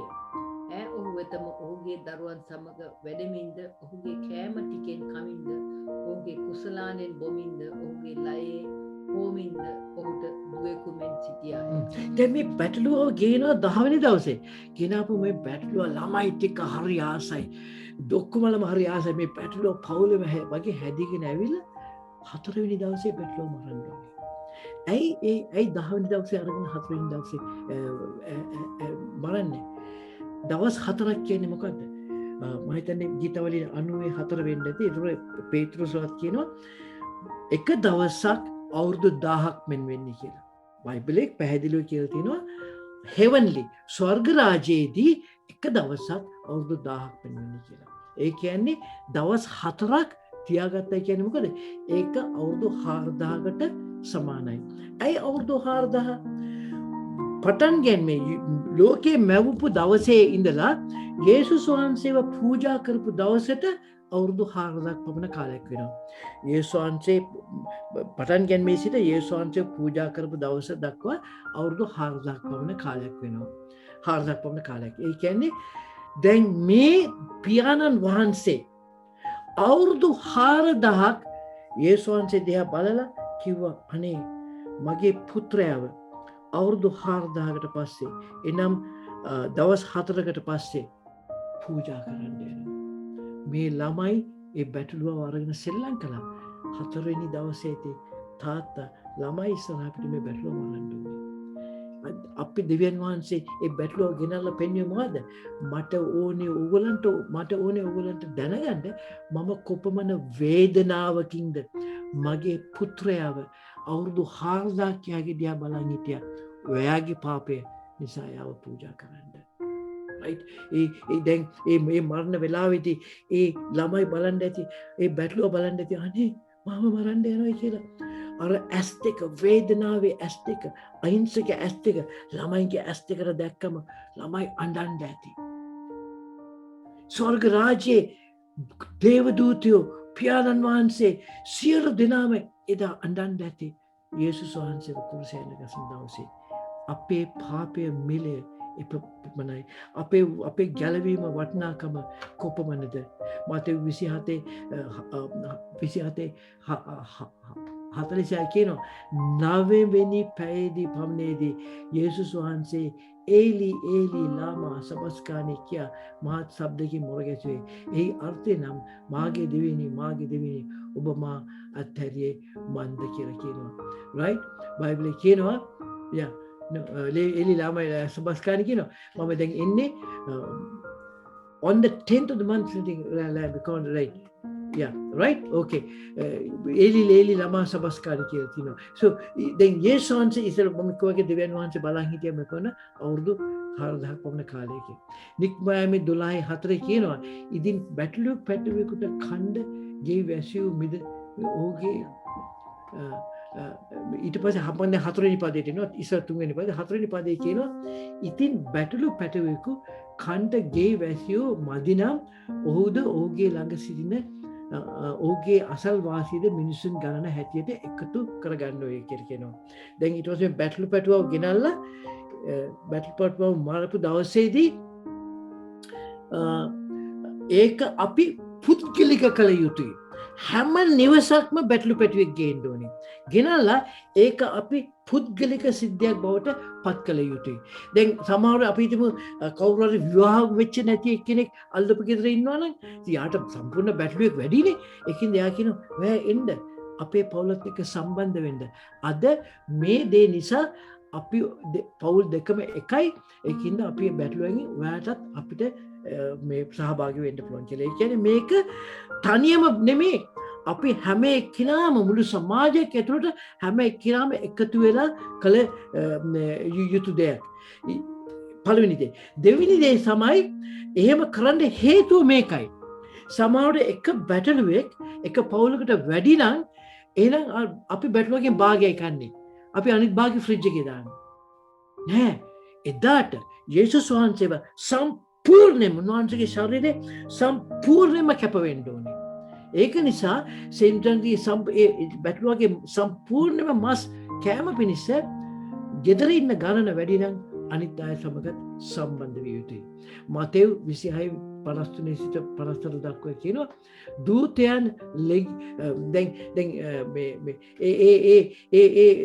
මේ බැටළුවව ගෙනින වෙලාවේ බැටළුවා කියන සතා කවදාක්වත් මරන්න ගෙනිච්චත් දඟලන්නේ නැහැ. යෙසාය 53:7 කියනවා උන්වහන්සේට පීඩා කළ විට උන්වහන්සේ යටත් වී තමන්ගේ මුඛය නෑර සිටිසේක. මරන්ට ගෙන යන බැටළු පැටියෙකු මෙන්ද බැටළු දෙනෙක් ලොම් කපන්න ඉදිරියේ නිශ්ශබ්ද ස්ථාපික උන්වහන්සේ තමන්ගේ මුඛය නෑර සිටියේ. දැන් ටික කල්පනා කරන්න මේ බැටළුවා කියනවා මේ බැටළුවා නෙමෙයි පොඩ්ඩක් දැඟලුවේ. ගෙනල්ලා මේසෙ උඩ තියලා කකුල් ගෙට ගහලා අර ළමයි බලාගෙන ඉන්නවා. යේසුස් වහන්සේ බැටළුවෙක් වගේ ඒ වෙලාවේ ගියේ. මතෙව් 26:53-54 දෙවියන් යේසුස් වහන්සේට ඒ වෙලාවේ තිබුණා. යේසුස් වහන්සේගේ අතේ බලය තිබුණා. ඕන්නම් කුරුසෙන් එළියට එන්න. කුරුසෙන් එළියට එන්න බලෙන් තිබුණා. හැබැයි උන්වහන්සේ කැමැත්තෙන්ම කුරුසියට ගියේ. මතෙව් 26:53 සිට 54 දක්වා යේසුස් වහන්සේ කියනවා ඕගොල්ලෝ මාව මේ අල්ලන්න ආවා. මට පුළුවන් දැන්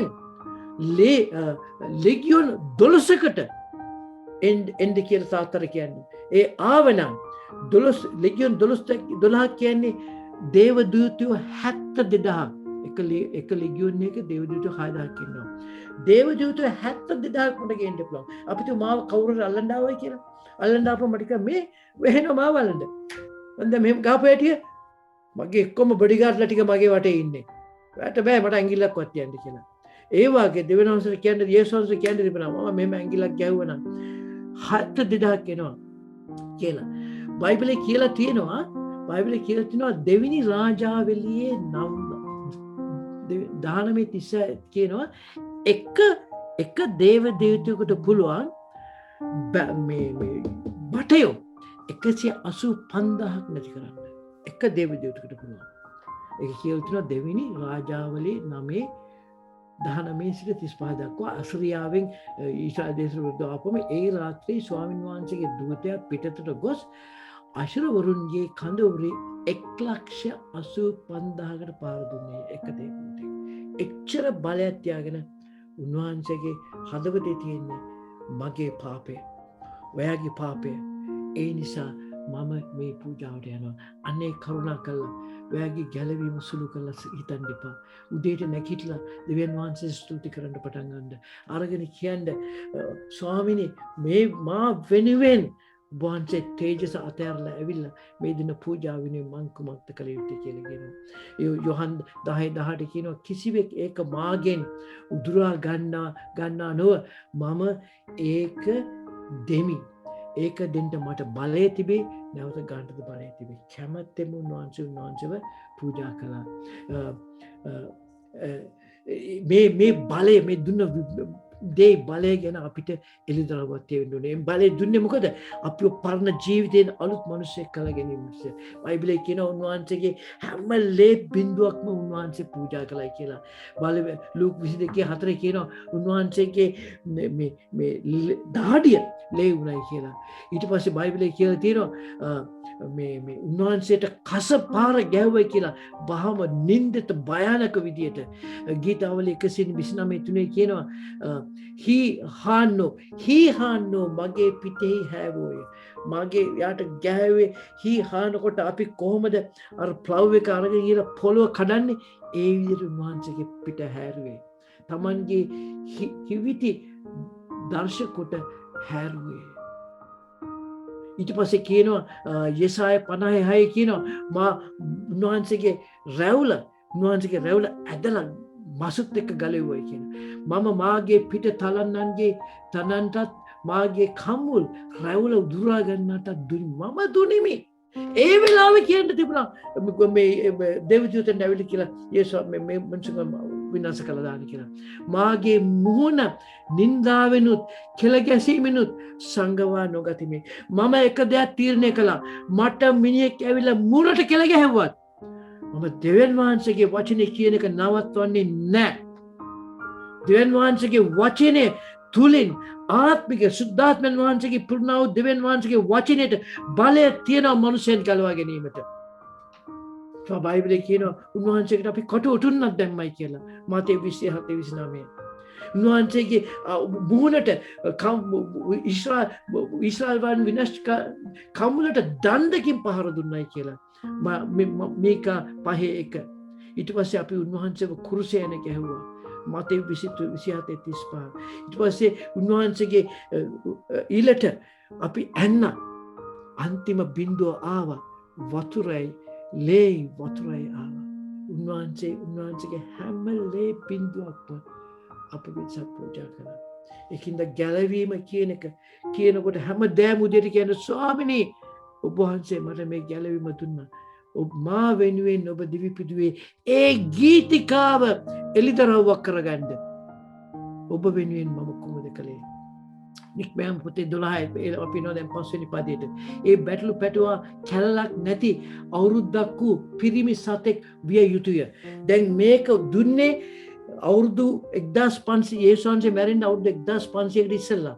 නමුත් යේසුස් වහන්සේව පෙන්නමින් ඒ බැටළුව තෝරගත්තේ. අවුරුද්දක් වූ පිරිමි සතෙක් විය යුතුය. කැලලක් නැති. දැන් ඒක අපි යේසුස් වහන්සේගේ ජීවිතය බලනකොට යේසුස් වහන්සේ තුළ සුද්ධ වෙන්නේ කොහොමද? පිරිමි බැටළුවා කියන පිරිමි බැටළුවෙක් කියලා. ඒ කියනවා නමුත් වරද යම්සේ කියන ඊටත් වඩා දෙවියන් වහන්සේගේ කරුණාවත් එකම මිනිසයා වූ ඉංග්‍රීසි බයිබලයේ කියනවා මේල් කියලා. මේකේ මෑන් කියලා තියෙන්නේ. මිනිසයා කියන්නේ පිරිමි මිනිසයා. යේසුස් ක්‍රිස්තුස් වහන්සේ කන්නාවර දීමනාවත් බොහෝ වැඩි වේ. දෙවියන් වහන්සේ පළවෙනි බැටළුවා දෙනකොට කිව්වා පිරිමි කෙනෙක්ව ගන්න කියලා. යේසුස් වහන්සේ පිරිමි තැනැත්තෙක්. කැලලක් නැති ගැන බලමු.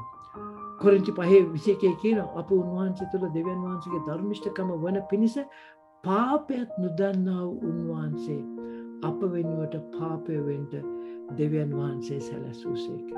ආණ්ඩ යේසුස් වහන්සේ දෙවියන් වහන්සේ ඔක්කොම පුතාව දුන්නා විතරක් නෙමෙයි ඔක්කොම නූලට කළේ අපේ ගැලවීමේ වටිනාකම. මේ කොන්දේසි බලපුවම පිරිමි වෙන්න ඕනේ කලලක් වෙන්න ඕනේ. ඒකට එකම සුදුසුයි මේ ලෝකෙ හිටියේ යේසුස් වහන්සේ තමයි. දැන් 6 වෙනි පදේ දිහා බලමු. නික්මයන් 12 6 වෙනි පදේ. එම මාසේ දස සතර වෙනි දවස දක්වා තබා ගන්න. එවිට ඊශ්‍රායල් සමූහය වන මුළු සභාව සවස වූ මරන්නේ කවදද? 10 වෙනි දවසේ ගෙනාවේ 14 වෙනි දවසේ. right? එවිට ඊශ්‍රායල් සිරික ඔහු මරා සවස වූ මරා සවස වූ මරා. right? ඉතින් බලමු සවසේ ආව මැරුවේ. මතෙව් 27:46 කියනවා 9 වෙනි පැයේදී සවස වූ මැරුවේ. 9 වෙනි පැයේදී යේසුස් වහන්සේ ඒලි ඒලි ලබස් සබස්කාන් කියා මහත් ශබ්දයක් මොර ගැසුවේ. ඒ අර්ථය නම් මාගේ දෙවියනි ඔබ මා ඇත්තරිය මන්ද. අර බැටළු පැටියා දිහා බලන්න. ඒ බැටළු පැටියා ඇස් දෙකෙන් කියනවා ඇති "ඇයි ඕගොල්ලෝ මාව ඇත්තේරි? ඇයි මාව මරන්න දාලා තියෙන්නේ? ඇයි ඕගොල්ලෝගේ තාත්තා මාව මරන්නේ?" පියාණන් යේසුස් වහන්සේ කියනවා මාගේ දෙවියනි ඔබ මා ඇත්තරිය මන්ද. 50 වෙනි පදේ කියනවා යේසුස් වහන්සේ නැවතත් මහත් ශබ්දකින් හන්නගා ආත්මය හලසේක. හරියට කියපු වෙලාවට ඒ බැටළුවාව මැරුණ වෙලාවට යේසුස් වහන්සේ මැරුණා. බැටළුවාව මරන්න ලෑස්ති කරන වෙලාවේදී යේසුස් වහන්සේව කුරුසයන ගැහුවා. මෙන්න අපේ ගැලවීමේ වටිනාකම මිලය. හත්වෙනි පදේ ලේයින් රැගෙන ඌ කන්නට යෙදෙන ගෙවල් වල උළුහල් කණු දෙකේද උඩ පඩික දේද ගාන්නුවේ. ඒගොන්ට දුනා එල්ලේ අරගෙන ඒ දොරවල් වල ගහන්න. යේසුස් වහන්සේ මොනවද කිව්වේ? සුද්ධ යොහන් 6:53 සිට 54 දක්වා. ඒ නිසා යේසුස් වහන්සේ උන්ට කියන සැබවක් නුඹලාට කියමි. නුඹලා මනුෂ්‍ය පුත්‍රයාගේ මාංශය නොකනවා නම්, ඔවුන්ගේ ලේ නොබනවා නම් නුඹලාට තුල ජීවනය නැත. දැන් පරණ කිවිසුමේ එක නිවසක්. ඒ නිවසට ලේන් ආලේප කළා. අපි අද උන්වහන්සේගේ සුදාත්මේ කමියුනියන් සහභාගිකම උන්වහන්සේගේ සහභාගිකම කරනකොට අපි උන්වහන්සේගේ ලේ අපේ තුළට ඇතුළත් කරගන්නවා. මාගේ මාංශය කන්නා වූ මාගේ ලේ බොන්නා වූ අයට සදා කාල ජීවනය ඇත. මම අන්තිම දවසේ උහුට නැගිටින්නේ. වැඩ මතක තියාගන්න ඕනේ යම්කිසි කාරණාවක් තියෙනවා. ඒ දේ තමයි පළවෙනි පාස්කු දවසේදී මෝසෙස් කිව්වා ඕගොල්ලෝ මේ දේ කළ යුතුයි කියලා. ඒ දේ කරපු යුදෙව්වරු හිතම්ම බේරුණා. ඒ දේ නොකරපු ඊශ්‍රායල් සෙනගට මරණය ආවා. ඒ දේ නොකරපු ඊශ්‍රායල් සෙනගට මරණය ආවා පළවෙනි පාස්කේදී. ඒ දේ කරපු ඊජිප්ත් සෙනගත් ගැලවීමට ආවා. කීකරුකම තිය යුතුයි උන්වහන්සේ කියලා තියෙන හැටියට. දැන් අපි කියන අපේ යේසුස් වහන්සේගේ ලේ අපි ඇඟේ ගාල් තියෙනවා කියලා, right? දැන් තව දෙයක් බලන්න ඕනේ. පළවෙනි පාස්කුවේදී ඉස්සෙල්ලා මේගොල්ලෝ ලේ ඊට පස්සේ තමයි කෑම. පළවෙනි පාස්කුවේදී ඉස්සෙල්ලාම ලේ ඊට පස්සේ කෑම. දෙවෙනි පාස්කුවේදී යේසුස් වහන්සේ එක වෙනස් කළා. උන්වහන්සේගේ ලාස් සපරේකේදී උන්වහන්සේ උවමනාවෙන්ම එක වෙනස් කළා. ඒ වෙනස් කළේ කොහොමද? පළමුවෙන්ම කෑම මාගේ ශරීරය ඊට පස්සේ තමයි ලේ. ඒකෙන් පෙන්වන්නේ මොනවද? අද සිට ලේ පූජාව අවශ්‍ය නැහැ. මම පටන් ගත්තේ දේ අන්තිම කළා. පළමුවෙන්ම පටන් ගත්තේ ලේ කෑම. උන්වහන්සේගේ අන්තිම රාත්‍රී භෝජනයේදී කෑම සහ ලේ. අපි නැවතත් කියවලා බලමු. right? උන්වහන්සේ කියනවා නුඹලා මනුෂ්‍ය මාගේ මාංශය කන්නා වූ මාගේ ලේ බොන්නා වූ ආයත සදාකාල ජීවනය ඇත. යුදෙවරු දන්නේ නැහැ. ඒගොල්ලෝ යේසුස් වහන්සේව මරන්න මෙන් දැස්සින ලාවිදී. දැන් අවශ්‍ය නැහැ පූජාවක්. නමුත් ඒගොල්ලෝ පූජාවට ලෑස්ති වුණා. මොකද ඒගොල්ලෝ ගැන අවබෝධයක් දන්නේ නැති හින්දා. දැන් තව දෙයක් තියෙනවා. හැම දිනම මේක විශ්වාස කරන්නේ නැහැ. යේසුස් වහන්සේ දැන් මම කියුවේ යොහන් 6 සිට 6:53 සිට 57 දක්වා. අපි දන්නවා යොහන් 6:59 වෙනි පදේ වෙනකොට 59 සිට 60 පදේ වෙනකොට 66 සිට 70 පදේ වෙනකොට මොනවද උනේ? උන්වහන්සේ කියනවා බොහෝ දෙනෙක් අසා මේක තද කීමක් කියලා. ඒක අසපුරුට කාලයයි කිව්වෝය. 66 වෙනි පදේ කියනවා මේ නිසා එවක් පටන් උන්වහන්සේගේ ගෝලයන්ගෙන් බොහෝ දෙනෙක් පසුබට වී උන්වහන්සේ සමග නොසරණුවේ. සමහර අය ක්‍රිස්තියානිකම තුරට ඇවිල්ලා ආයෙත් පසුබට වෙන්න පුළුවන්. අනිත් අය ඔයා කොච්චර කිව්වත් ඒගොල්ලෝ කැමති නෑ ඒ ක්‍රියාව අතර ඉන්න. බොහෝ දෙනෙක් හැරිලා ගියා කියලා. නුඹලත් ආකෝ යන්ට කැමතිද යේසුස් වහන්සේ 12 සුසෙක. අපි දෙවන් වහන්සේගේ ගැලවීමේ පණිවිඩය බලෙන් දෙන්න නරකයි. ඔයගොල්ලන්ට තේරෙන්න ඕනේ. ලොකු ක්‍රුසේඩ් එකක් තියෙන්න පුළුවන්. තැනක 1000කින් 10000කින් ඉන්න පුළුවන්. මේ සිද්ධිය උනේ මේ සිද්ධියට ඉස්සෙල්ලා උන්වහන්සේ 5000කට කණ්ඩ දුන්නා. සෙනඟ ගොඩාක් පස්සෙන් ආවා. ලොකු ක්‍රුසේඩ් එකක් තියලා සෙනඟ ගොඩාක් පස්සෙන් ආවා. නමුත් ඒගොල්ලන්ට සත්‍ය ප්‍රකාශ කරනකොට හුඟක් අය හැරිලා යනවා. අපි ඒගොල්ලෝ හැරලා යනවා කියන බය නිසා සත්‍ය ප්‍රකාශ කරන්නේ නැහැ. යේසුස් වහන්සේ එහෙම නෙමේ සභාව කළේ. යේසුස් වහන්සේ හැම මිනිසයාටම කොපමණ සෙනඟ හිටියත් නිරන්තරයෙන්ම සත්‍ය කතා කළා. මොකද අපි දැනගන්න ඕන උන්වහන්සේ අපිට කියන මිලේ සහ ඒකේ තියෙන භයානකකම, right? අපි හුඟක් අය ඔෆෙන්ඩ් වෙනවා. ඒගොල්ලන්ට පාස්ටර් මේ හීලින් ගැන දේශනා මොනවද මේවා ගැන දේශනා කරන්නේ. ඒගොල්ලෝ ඔෆෙන්ඩ් වෙනවා. නමුත් ඒගොල්ලෝ ඔෆෙන්ඩ් වෙනවා කියලා අපිට ඒක නවත්තන්න බෑ. යොහන් 14:6 කියනවා යේසුස් වහන්සේ උන්ට කියනසේ සමහරව දැන් අද මේ වෙන දෙයක් හොඳ මේ ලෝකයේ අද වෙන දෙයක් හුඟක් දේවල් මට ඕගොල්ලන්ට කියන්න බෑ මේ ඉන්ටර්නෙට් එකේ. හුඟක් දේවල් තියෙනවා. අද ක්‍රිස්තියානි කාර්යෝ පවා වචනයෙන් හෙළවිලා තියෙනවා. ලොකු නායකයෝ හෙළවිලා තියෙනවා. උදාහරණයක් ඇටියට යොහන් 14:6 කියනවා යේසුස් වහන්සේ ඌට කියනසෙක් මාර්ගයේද සැබෑවද ජීවනයේද මමය මා කරුණකට මිසි කිසිවෙක් පියාණන් වහන්සේ එන්න පැමිණෙන්නේ නැත. මේ කියලා තියෙන වචනය අද හුඟක් සභාවල කියන්නේ. අද සමහර වෙලාවල ඒගොල්ලෝ හදනවා ඒක ගැන කතා නොකර ඉන්න. මට නම් කියන්න පුළුවන් පුද්ගලිකව කෝල් එකක් දුන්නොත්.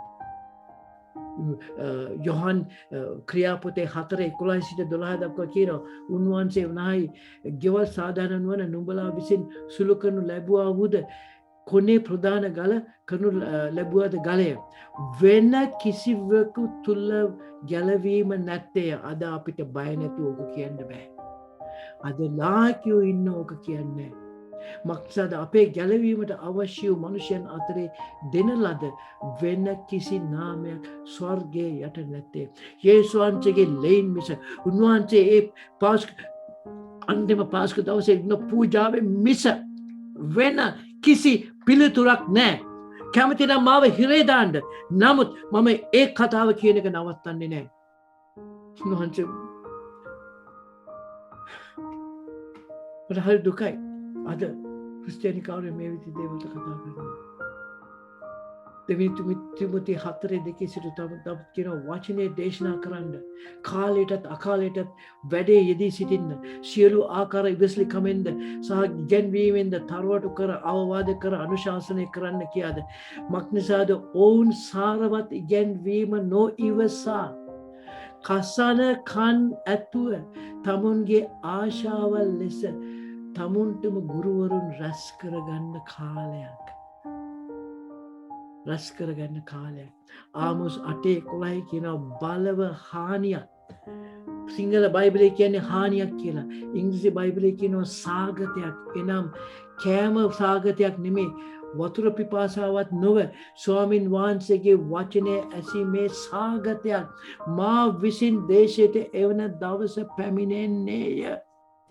කරුණා කළා හැම දෙනාම යේසුස් වහන්සේ තුළට ආපු හැම දෙනාම දෙවියන් වහන්සේගේ වචනේ ඉගෙනගෙන ඒ වචනේ මුළු ලෝකෙටම ගෙනියන්න. මිනිස්සු ස්වාමීන් වහන්සේගේ වචනේ සොයන පිණිස මොහොතෙන් මොහොතට ගමන් කරන්න ඕය. උතුරේ සිට නැගෙනහිරට ඔබ මම දුවනවා ඇත. නමුත් උන්වහන්සේ ඔවුන්ට සම්බවන්නේ නැති කාලයක් එනවා. ඒක නිසා මේ තියෙන අවස්ථාවෙන් ප්‍රයෝජන අරගෙන හැම ඇදහිලවන්තෙක්ම පුහුණු වෙන්න යේසුස් වහන්සේගේ ගෝලෙක් වෙලා බය නැතුව උන්වහන්සේගේ වචනේ ප්‍රකාශ කිරීම පිණිස ලෑස්ති වෙන්න. රයිට් කරුණා කළා මම ඒක කියන්නේ. රයිට් දැන් අපි ඊළඟ එන්න 8 වෙනි පදයට මගේ කාලයත් බොහොම වේගෙන් යනවා. අද මම හිතන්නේ ඔර්ලෝසිය වැරද්දක් තියෙනවා කාලය යනවා. මේ සාමාන්‍ය දවසට වැඩිය. නික්මෑව 8 වෙනි පදයට එමු. ඔහු ගින්නෙන් පුලුසන ලද ඒ මාංශයේද මුහුන් නුමුසු රොටියේද ඒ රාත්‍රියේ කන්නෝය. තික්ත පලා සමග ඒවා කන්නෝය. ඇයි තික්ත පලා සමග කන්නේ? අපිට පරණ ජීවිතය ගැන මතක් වෙන්න ඕනේ. අපි යේසුස් වහන්සේ ඉදිරියට ඇවිල්ලා ඒ කෑම කන වෙලාවේදී අපි තික්ත පලා තියෙන්න ඕනේ එතන. එතකොට අපිට මතක් වෙනවා ආයෙත් නම් ඒ පැත්තට හැරෙන්නේ නැහැ කියලා. ඊට පස්සේ කියනවා මාතේ තිත්ත උන් ගින්නෙන් පුලුසන ලද මාංශය. ගින්නෙන් පුලුසන ලද මාංශය. ඇයි? සුද්ධ ලුක 22:19 කියනවා උන්වහන්සේගේ රොටි ගෙන ස්තුති කොට කඩා දී මේක නුඹලා උදෙසා දෙන මාගේ ශරීරය. මා සීකිරම් පිණිස මේක කරන්නයි කීසේක. කොහේද කළ යුත්තේ? bitter herbs සහ unleavened bread.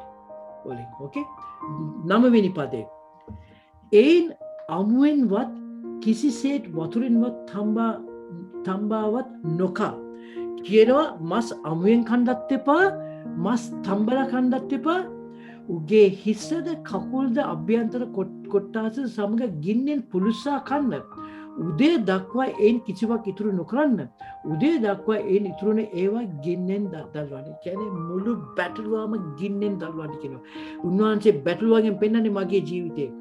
මට දෙන්න තිබෙ දඬුවම පෙන්වන්නේ. ඇයි ගින්දර කියන්නේ? ගින්දර කියන්නේ ඇයි? ගින්දර කියන්නේ විනිශ්චය. නරකාදිය විනිශ්චය තමයි ඒ වෙලාවේ පෙන්වන්නේ බැටළුවගෙන්. කිව්වා තම්බලා කන්න එපා. ගින්නෙන් පුලුසලා කන්න කියලා. right එතකොට ගින්නෙන් පුලුසලා කන්න කිව්වා. ඊට පස්සේ කිව්වා උගේ හිසද කකුල්ද අභ්‍යන්තර කොටස සමග ගින්න පුලුසලා කන්නේ. උදේ දක්වා පොට්ටි කෑල්ලක ඉතුරු කරන්න එපා කියලා. ඒ කියන්නේ මොකද?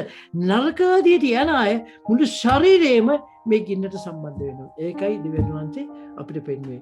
ඉතින් ඊට පස්සේ 11 වෙනි පදයට කියනවා නුඹලා ඒවා කෑ යුතු මෙසේය. නුඹලාගේ ඉඟට බැඳ වහන් පයලා සැරටිය අතින්ගෙන ඉක්මනින් කෑ යුතුය. right ඒක ස්වාමීන් වහන්සේගේ පාස්කුවේ. කියනවා ඒගොල්ලන්ට කනකොට ඉක්මනින් කෑ යුතුය කියන්නේ. මොකද අපි පරණ ජීවිතෙන් පලා දුවන්න ඕනේ. අර වෛශ්‍ය කමේ අල්ලා ස්ත්‍රියට කිව්වා නුඹ බින්පාද පවු නොකරද කියලා. එයා ඒ වෙලාවේ ඉඳලා පරණ ජීවිතෙන් පැනලා දිව්වා. අපි මිනිස්සුන්ට කියන්නේ ආයෙත් හැරිලා බලන්න එපයි කියලා. පරණ ජීවිතෙන් අපි ලෑස්ති වෙලා ඉන්න ඕනේ දෙවියන් වහන්සේගේ ගැලීම තුල ආයෙත් පස්සේ පරණ ජීවිතෙන් පලා යන්න. උපත් පොතේ 19 17 කියනවා මේ ලොට්ටෝ ගලව ගන්න ගිය වෙලාවේදී කියනවා ඔවුන් පිටතට ගෙන ආ කල්ලි උන්වහන්සේ කතා කොට දෙවියන් වහන්සේ අද අපිට කියනවා නුඹේ ප්‍රාණය ගලවා ගන්න දුවන්න ආපසු නුඹලන්න සම භූමියේ කොතනවත් නැවතී නොසිටින්න නාස්ති වන පිණිස කන්දට දුවන්නේ කීසේක. කන්ද කියන්නේ මොකද්ද? යාඥා ස්ථානයට. කියනවා පැනලා දුවන්න පරණ ජීවිතේ හැරලා බලන්න එපා කියලා. අපි දන්නවා ලොට්ගේ වයිෆ් භාර්යාව හැරලා බලලා ලුණු කන්දක් වුණා. ඒකේ තියෙන්නේ මම හිතන්නේ 26 වෙනි පදේ. 12 වෙනි පදේ නික්මෑම 12:12. මක්නිසාද ඒ රාත්‍රියේදී මිශ්‍ර දේශයට මැදින් යන්නෙමි. මිශ්‍ර දේශයේ මිනිසයන්ද සිපවන්ද සියලු කුළුන්දලන්ට පහර දෙමි. මේ සියලු දෙවිවරුන්ට විරුද්ධව විනිශ්චය ඉෂ්ට කරනෙමි කියේ. මම ස්වාමීන් වහන්සේ. ඒකේ කියනවා කුළුන්දුලාට පහර දෙනවා කියලා. දැන් කුළුන්දුලාට පහර දීමේ දෙපැත්තක් තියෙනවා. එකක් තමයි පළවෙනි දේ තමයි අපේ කුළුන්දුලා මැරෙන්න ඕනේ. පළවෙනිම ඉපදුන අර පරණ මිනිස්සයා මැරෙන්න ඕනේ. අලුත් මිනිස්සයා ඉදිරියට එන්න පිණිස. right අපි ඊජිප්තුවේ හිට ඉන්නකොට තිබුණේ පරණ මිනිස්සයා. අපි පෞකාරී ජීවිතේ ඉන්නකොට තිබුණේ පරණ මිනිස්සයා. ඒ පරණ මිනිස්සු වෙන්න ඕනේ. දෙවෙනි කාරණාව තමයි දෙවියන් වහන්සේ අපිව ගලවා ගැනීමට යක්ෂයාට විශාල පහරක් ගන්නවා. මම ඒකට ස්ක්‍රිප්චර්ස් දීලා තිබුණා. වෙලාව නැති හින්දා මම ඒක අරන් දැම්මා. යේසුස් වහන්සේ විශාල පහරක් ගන්නවා යක්ෂයාට. අපි ඉන්න කාලයට කියනවා බැබිලෝනියන් ක්‍රමය කියලා. බැබිලෝනියන් ක්‍රමයේ ඉන්නේ. අන්තිම පොරොන්දු දේශයේදී මේ ලෝකයේ ඉඳලා අපි යන්න ඉස්සලා අන්තිම පොරොන්දු දේශයේදී අන්තිමටම පහර ගන්නන්නේ බැබිලෝනියට. බැබිලෝනියන් ක්‍රමයට. එළිදරව් පොතේ 18:9 සිට 10 දක්වා කියනවා ඈ සමග වෛශ්‍යගම් කොට සැප ජීවිකාවකින් විසු පොළවේ රජවරුන් ඈගේ දැවීමේ දුම දකින කල ඈගේ වේදනාවට බයින් තුරින් සිටිමි. අහෝ අහෝ මහත් නුවර බැබිලෝනිය බලවර නුවර එක පැයකින් නුඹ විනිශ්චය පමුණවන්නේ කියමින් ඈ ගැන හඬා විලුතුති. කාලයක් එනවා. දැන් අද සමහර රටවල් වල ඒක තැනට ඇවිල්ලා විතරයි. රට දුප්පත් කළා. ටික දෙනෙක් රජකම රජ සැපේ ඉන්නවා. ඒක අද හුඟක් රටවල වෙනවා. ඒක බටහිර රටවලටත් එනවා. මේ කොරෝනා වෛරස් එක ඇවිල්ලා ඒකෙන් මේ ලෝක රටවල් දුප්පත් වෙන්න යනවා. ඒ දුප්පත් වුණාම ටික දෙනෙක් ආණ්ඩුවේ පැත්තේ ඉන්න ටික ඒගොල්ලන්ගේ කට්ටිය අය ඒගොල්ලෝ සැප ජීවකාවක් විසු පොළවේ රජවරු ඇගේ දැවීම ගැන ඒ බැබිලෝනියා ක්‍රමය දෙවියන් වහන්සේ සම්පූර්ණයෙන්ම නැති කරන්න යනවා. අපි දැක්කා ඒ දේ සිදු වුණා දානියල්ගේ කාලෙත් බැබිලෝනියාවට. right කිං සයිරස් ඇවිල්ලා බැබිලෝනියා සිස්ටම් එක නැති කරලා දැම්මා සෙනග යුදෙව් රටට ජෙරුසලම් දැන් ඉස්සලා 13 වෙනි පදේ තව පද දෙකයි තියෙනවා. ඒ ලේ නුඹලා සිටින ගෙවල් වල නුඹලා උදෙසා සලකුණක් පිණිස වන්නේ මම ලේ දැක නුඹලා පසු කර යන්නෙමි. මා විසින් මිස්ර දේශයට පාර දෙන කල නුඹලා විනිශ්චය කිරීමට පීඩාවක් නුඹලා පිට නොවන්නේය. ජේසුස් වහන්සේගේ ලේ නැති හැම එක්කිනාටම මේ ඒන්ජල් of death ඒ මරණයේ දේවදූතයා ඇවිල්ලා ඒ හැම එක්කිනාටම පහර දුන්නා කියලා කියනවා. right? ඒ පහර දෙන වෙලාවේදී දේවයන් වහන්සේ ලේ ගාපු නිවසට පහර දුන්නේ නැහැ. ලේ ගාපු නුගුරට පහර දුන්නා. දැන් ඒ පහර දෙන්න ඉස්සලා දේවදූතයා ගෙවල් අසට ගිහිල්ලා හැවෙන්නේ දැන් මේ ඕගොල්ලෝ හොඳට ජීවත් වුණාද? ඕගොල්ලෝ හොඳ මිනිස්සුද? ලේ තිබුණා ඕගොල්ලන්ගේ දොරේ. හැබැයි ඕගොල්ලෝ හොඳට ඉති කියලා හැවෙන්නේ නෑ. අපි ගැලවීමට එන්නේ අපි පෞකාරව සිටියේදී යේසුස් වහන්සේගේ ලේට කීකෝරු වෙමින් පෞකාරව සිටියේදී ලේන්වන්සේගේ ලේට කිමින් තමයි අපි ගැලවීමට එන්නේ. නමුත් ඊට පස්සේ අර ගමනේදී ගැලවීම දවසට පොරුණු දේශය යන දවසක ගමන අපි හරියට කළේ නැත්නම් පොරුණු දේශයට යන්න බෑ. නමුත් ගැලවීම උදෙසා අපේ සුදුසුකම නිසා නෙමෙයි අපේ ලේට කීකරුකම නිසා තමයි අපි ගැලවීමට එන්නේ. right? ඒක ඉතාමත්ම වැදගත් දෙයක්. right? අපේ පුද්ගලික ධර්මිෂ්ඨකම නිසා නෙවෙයි. රෝම 5:9 කියනවා එබැවින් ඊටත් වඩා ක්‍රිස්තුස් වහන්සේගේ ලේ කරුණුගෙටගෙන ධර්මිෂ්ඨ කරනු ලැබූ අපි උන්වහන්සේගේ කරුණ කොටගෙන දෙවියන් වහන්සේගේ උදාහසෙන් ගලවනු ලබන්නෝය. 13 වෙනි පදේ මේ දවස නුඹලා සිහිවීම උත්සවයක් පිණිස වන්නේය. නුඹලා ඒ ස්වාමීන් වහන්සේට මංගල්‍ය දවසක් කොට පවත්වන්න කියන දේවනාන්ස් කියන මේ දවසට ගරු කරන්න. මේක වගේ වෙඩින් ඇනිවර්සරි එකට වැඩිය වටිනවා. මේක වගේ බර්ත්ඩේ දවසට වටිනවා. හරි දවසට ඒක කළ යුතුයි. ඒක ගරුත්වයෙන් කළ යුතුයි. නම් නුඹලාගේ සියලු පරම්පරාවන්ට පළවෙනි පාස්කු දවසේ පමණකුත් නෙමේ යේසුස් වහන්සේ තුල පාස්කු ඉෂ්ටවුණු දවසේ පමණකුත් නෙමේ නුඹලා මාව මේ ලෝකයේ සිටිනකම් මේ දිනේට මංගල්‍යයක් කර සලකන්න කියලා තියෙනවා. මංගල්‍ය සලකන්න කියලා තියෙනවා. right? මේක එක සැරේ උනේ ගැලවීම උනේ එක සැරේ. යුදෙවරුන්ට මේ ගැලවුණු ඉස්සරයි. නමුත් හැම අවුරුද්දම ඒකතු සැමරුවා. ඒ වාගේ අපිත් ගැලවෙන්නේ එක සැරේ. නැවත උපාදිතට එන්නේ එක සැරේ. 5 සැරයක් නැවත උපාදිතට එන්නේ නැහැ. අපි බෞතිස්ම කරන්නේ එක සැරේ. right? අපි ඒ වුණාට ඒක අපි සිහි කරනවා. ලූක් 22:17 කියන උන්වහන්සේ කුස්නාන ලැබ ස්තුති කොට මේක ගෙන නුඹලාගේ අතරේ බෙදා ගන්න මක්සද නුඹලාට කියමි. දෙවියන් වහන්සේගේ රාජ්‍ය පැමිණෙන තුරු මෙතෙන් පටන් මම මිදිවැලේ ඵලයෙන් නුඹන් නෙමෙයි කීසේක. උන්වහන්සේ රොටි රැගෙන ස්තුති කොට උන්ටදී මේක නුඹලා උදෙසා මාගේ ශරීරය මා සිහි කීම පිණිස මේක කරන්නයි. 15 වෙනි පදේ කියනවා සත් දවසක් නුඹලාගේ මුහුන් රොටි කෑ යුතුය. ප්‍රථම දවසේදී නුඹලාගේ ගෙවල් වලින් මුහුන් බැහැර කළ යුතුය. මක්සාද ප්‍රථම දවස පටන් 7 වෙනි දවස දක්වා නුඹලා මුහුන් නොදැපු රොටි කන්න කියලා. ඇයි සත් දවසක් කියන්නේ? අපි ගැලවීම ලබලා එවලෙම පටන් ගන්න ඕනේ මුහුන් නොදැමු රොටි කන්න. රොටි කියන්නේ මොකද? උන්වහන්සේගේ වචනේ. මුහුන් කියන්නේ මොකද? පාපය. මුහුන් නැති රොටි තමයි සුද්ධ වචනය. ගැලවීමට ආපු පළවෙනි දවසේ ඉඳලා අපි මිනිස්යන්ව පුරුදු කරන්න ඕනේ දවස් 7ක්. දවස් 7ක් කියන්නේ සම්පූර්ණ ජීවිතයක්. සුද්ධ 7 කියන්නේ සම්පූර්ණකම, 7 කියන්නේ සුද්ධවන්තකම. අපි ජීවිත රටාවකට එන්න ඕනේ උන්වහන්සේ තුල මුහුන් නොමැඳු රොටි කෑමට. පළවෙනි කොරින්ති 5:7 සිට 8 දක්වා මුහුන් නැත්තා වූ නුඹලාගේ අලුත් පිටක් වන පිණිස පරණ මුහුන් පහ කරන්න. කුමක්කෙන්ද? අපගේ පාස්කුව එනම් ක්‍රිස්තුස් වහන්සේගේ යාග කරන ලද්දේය. එබැවින් පරණ මුහුන් වලින්වත් ඊර්ෂ්‍යාවද දුෂ්ටකමද නැමැති මුහුන්වත් නොව අවංකකමද සැබෑකමද නැමැති මුහුන් නුමුසු රොටියෙන් මංගල්‍ය පවත්වමු. අපි ඇතුළත් වෙන්න ඕනේ මුහුන් නොදැපු රොටි කන්න. මොකද මුහුන් වලට වෙන්නේ මොනවද? මුහුන් කරන්නේ මොනවද? මේ රාත්තලක් බර පිටි ටිකට මුහුන් දාපුවම දැන් රාත්තලක් බර පිටි ටික මේ මෙච්චරයි කියමුකෝ සයිස් එක. මුහුන් දාපුවම එක මෙච්චර වෙනවා. ඒ වාගේ අපි ලොකුවට ඇවිදිනවා. නමුත් ඇතුලේ තියෙන්නේ රාත්තලයි. අපි ඇවිදින්නේ රාත්තල් 50ක එක්කෙනෙක් වගේ. ඒ වාගේ බොරු ශෝභනේ දාගෙන තමයි යන්න එපයි කියලා කියනවා.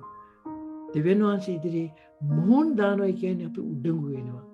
උඩඟු වෙනවා. තේරෙනවද? පළවෙනි කොළේ 2:1 සිට 2 දක්වා කියනවා ඒ හැටියට සහෝදරයනි මා නුඹලා වෙතට ආකල්ලි. පේත්‍රුස් පාවුල් ආපම ලොකු දේශිකෙක්. නමුත් දේශනා කරන්න ආපුවම කොහොමද ආවේ? ලොකු සද්ද දාගෙන වැඩ දාගෙන ආවද නෑ.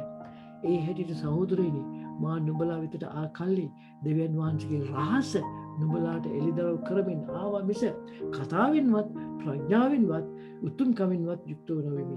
මක්නිසාද ක්‍රිස්තුස් වහන්සේගේ සහ උන්වහන්සේ කුරුසේ යනගසු ලැබූ බව මිස වෙන කිසිවක් නුඹලා අතරේ නොදැන සිටියෙමි. ඔයා දන්නවද මම දුර්වලකමින්ද මේ පවුල් කියන්නේ මම දුර්වලකමින්ද බයෙන්ද බොහෝ වෙවුලමින්ද නුඹලා සමග සිටියෙමි. ලොකු දේශකයෙක් නෙමෙයි. මාගේ කතාවත් මාගේ දේශනා කිරීමත් ප්‍රඥාවේ සිත් පෙළවන්නා වූ වචනේ නොව ආත්මයන් වහන්සේගේද බලයේද ප්‍රකාශ කර වීය. එසේ වූයේ නුඹලාගේ ඇදහිල්ල, මෑගේ ඇදහිල්ල මගේ අර ඇක්ෂන් වලට නෙමෙයි. මම දාන ජෝක්ස් වලට නෙමෙයි. මට තියෙන සවුන්ඩ් වලට නෙමෙයි. එසේ වූයේ නුඹලාගේ ඇදහිල්ල දෙවියන් වහන්සේගේ බලයෙන් මිස මනුෂ්‍යයාගේ ප්‍රඥාවෙන් නොපිහිට පිණිසයි කියලා බයිබලයේ කියනවා. මුහුන් නුදබු රොටි ජීවිතයකට අපි එන්න ඕනේ. බය දන්නවද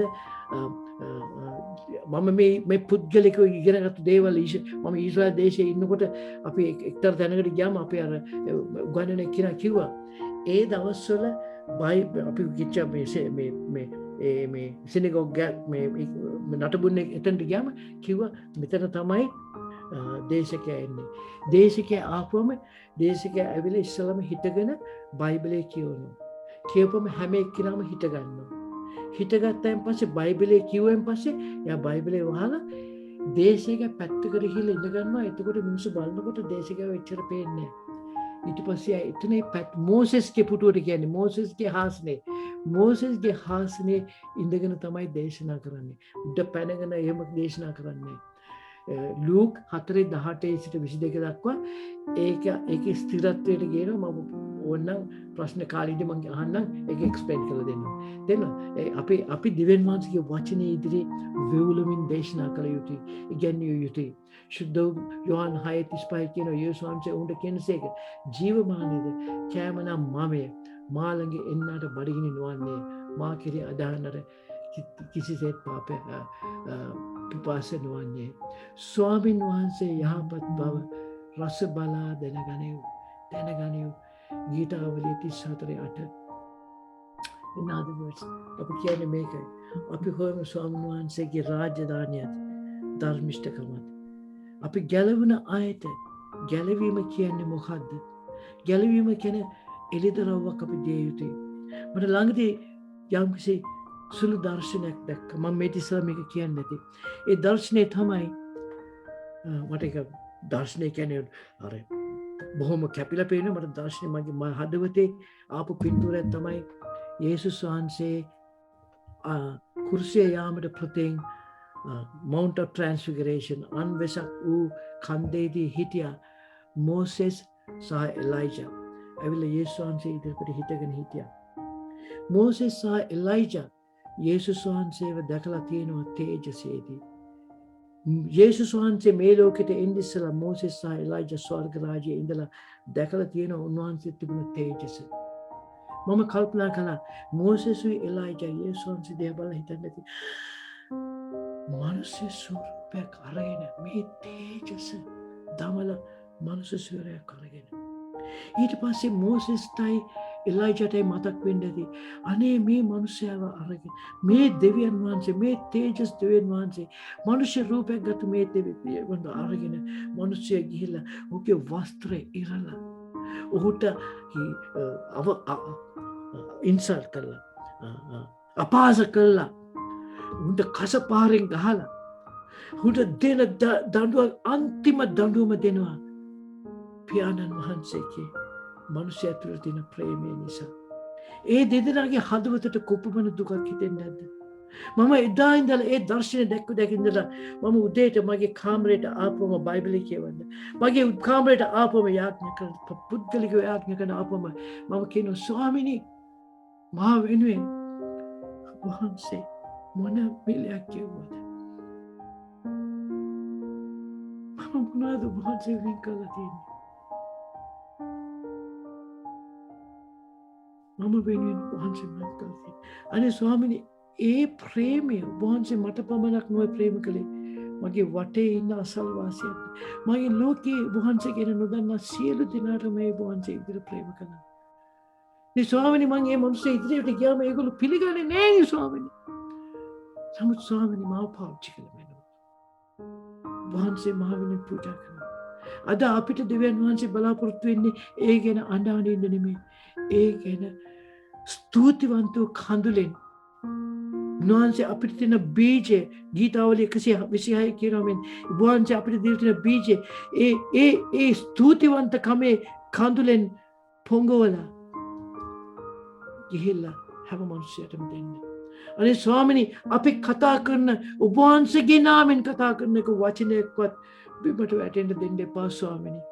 උන්වහන්සේ ඒ වචනේ ස්වාමිනී හැම පළාතටම යන්න උන්වහන්සේ පාවිච්චි කළ මැනව ස්වාමිනී. ඒ ස්වාමිනී උන්වහන්සේ එදා උඩුමහලේ සිට සුළු මිනිසෙකුට කිව්වා ස්වාමිනී උන්වහන්සේගේ බලය ආවිත නුඹලා මාගේ වචනේ නිසා වේද සාක්ෂිකාරයෝ වෙන්න යනවා. වේද සාක්ෂිකාරයෝ වෙන්න යනවා. මම වගේ වේද සාක්ෂිකාරයෝ වෙන්න වෙනවා. ජෙරුසලමද ජුදියාද සමාරිසා මුළු ලෝකෙම උන්වහන්සේ එදා අපිට සුද්ධාත්ම වහන්සේ දෙන්න එකම හේතුව ස්වාමිනී උපහන්සගේ වචනය මුළු ලෝකෙටම ගෙනියන්න. මම යාඥා කරනවා ස්වාමිනී අපි සියලු දෙනාටම ඒ තුල එළිදරව්වක් අපේ ජීවිතය වෙනස් වෙන්නා වූ හාස්කමින් වෙනස් වන්නා වූ අපේ සිතන විදිය වෙනස් වන්නා වූ එළිදරව්වක් සහ පරිවර්තනයක් අපේ ජීවිතේ නිරන්තරයෙන්ම වෙන්න කියලා යේසුස් වහන්සේගේ නාමයෙන් මම යාඥා කරනවා අපි මේ අසාසින්න සියලු දෙනාම ඔබ වහන්සේ බලවත් ලෙස ස්වාමිනී පාවිච්චි කරන්න කියලා යේසුස් වහන්සේගේ නාමයෙන් ආමේන්. Amen.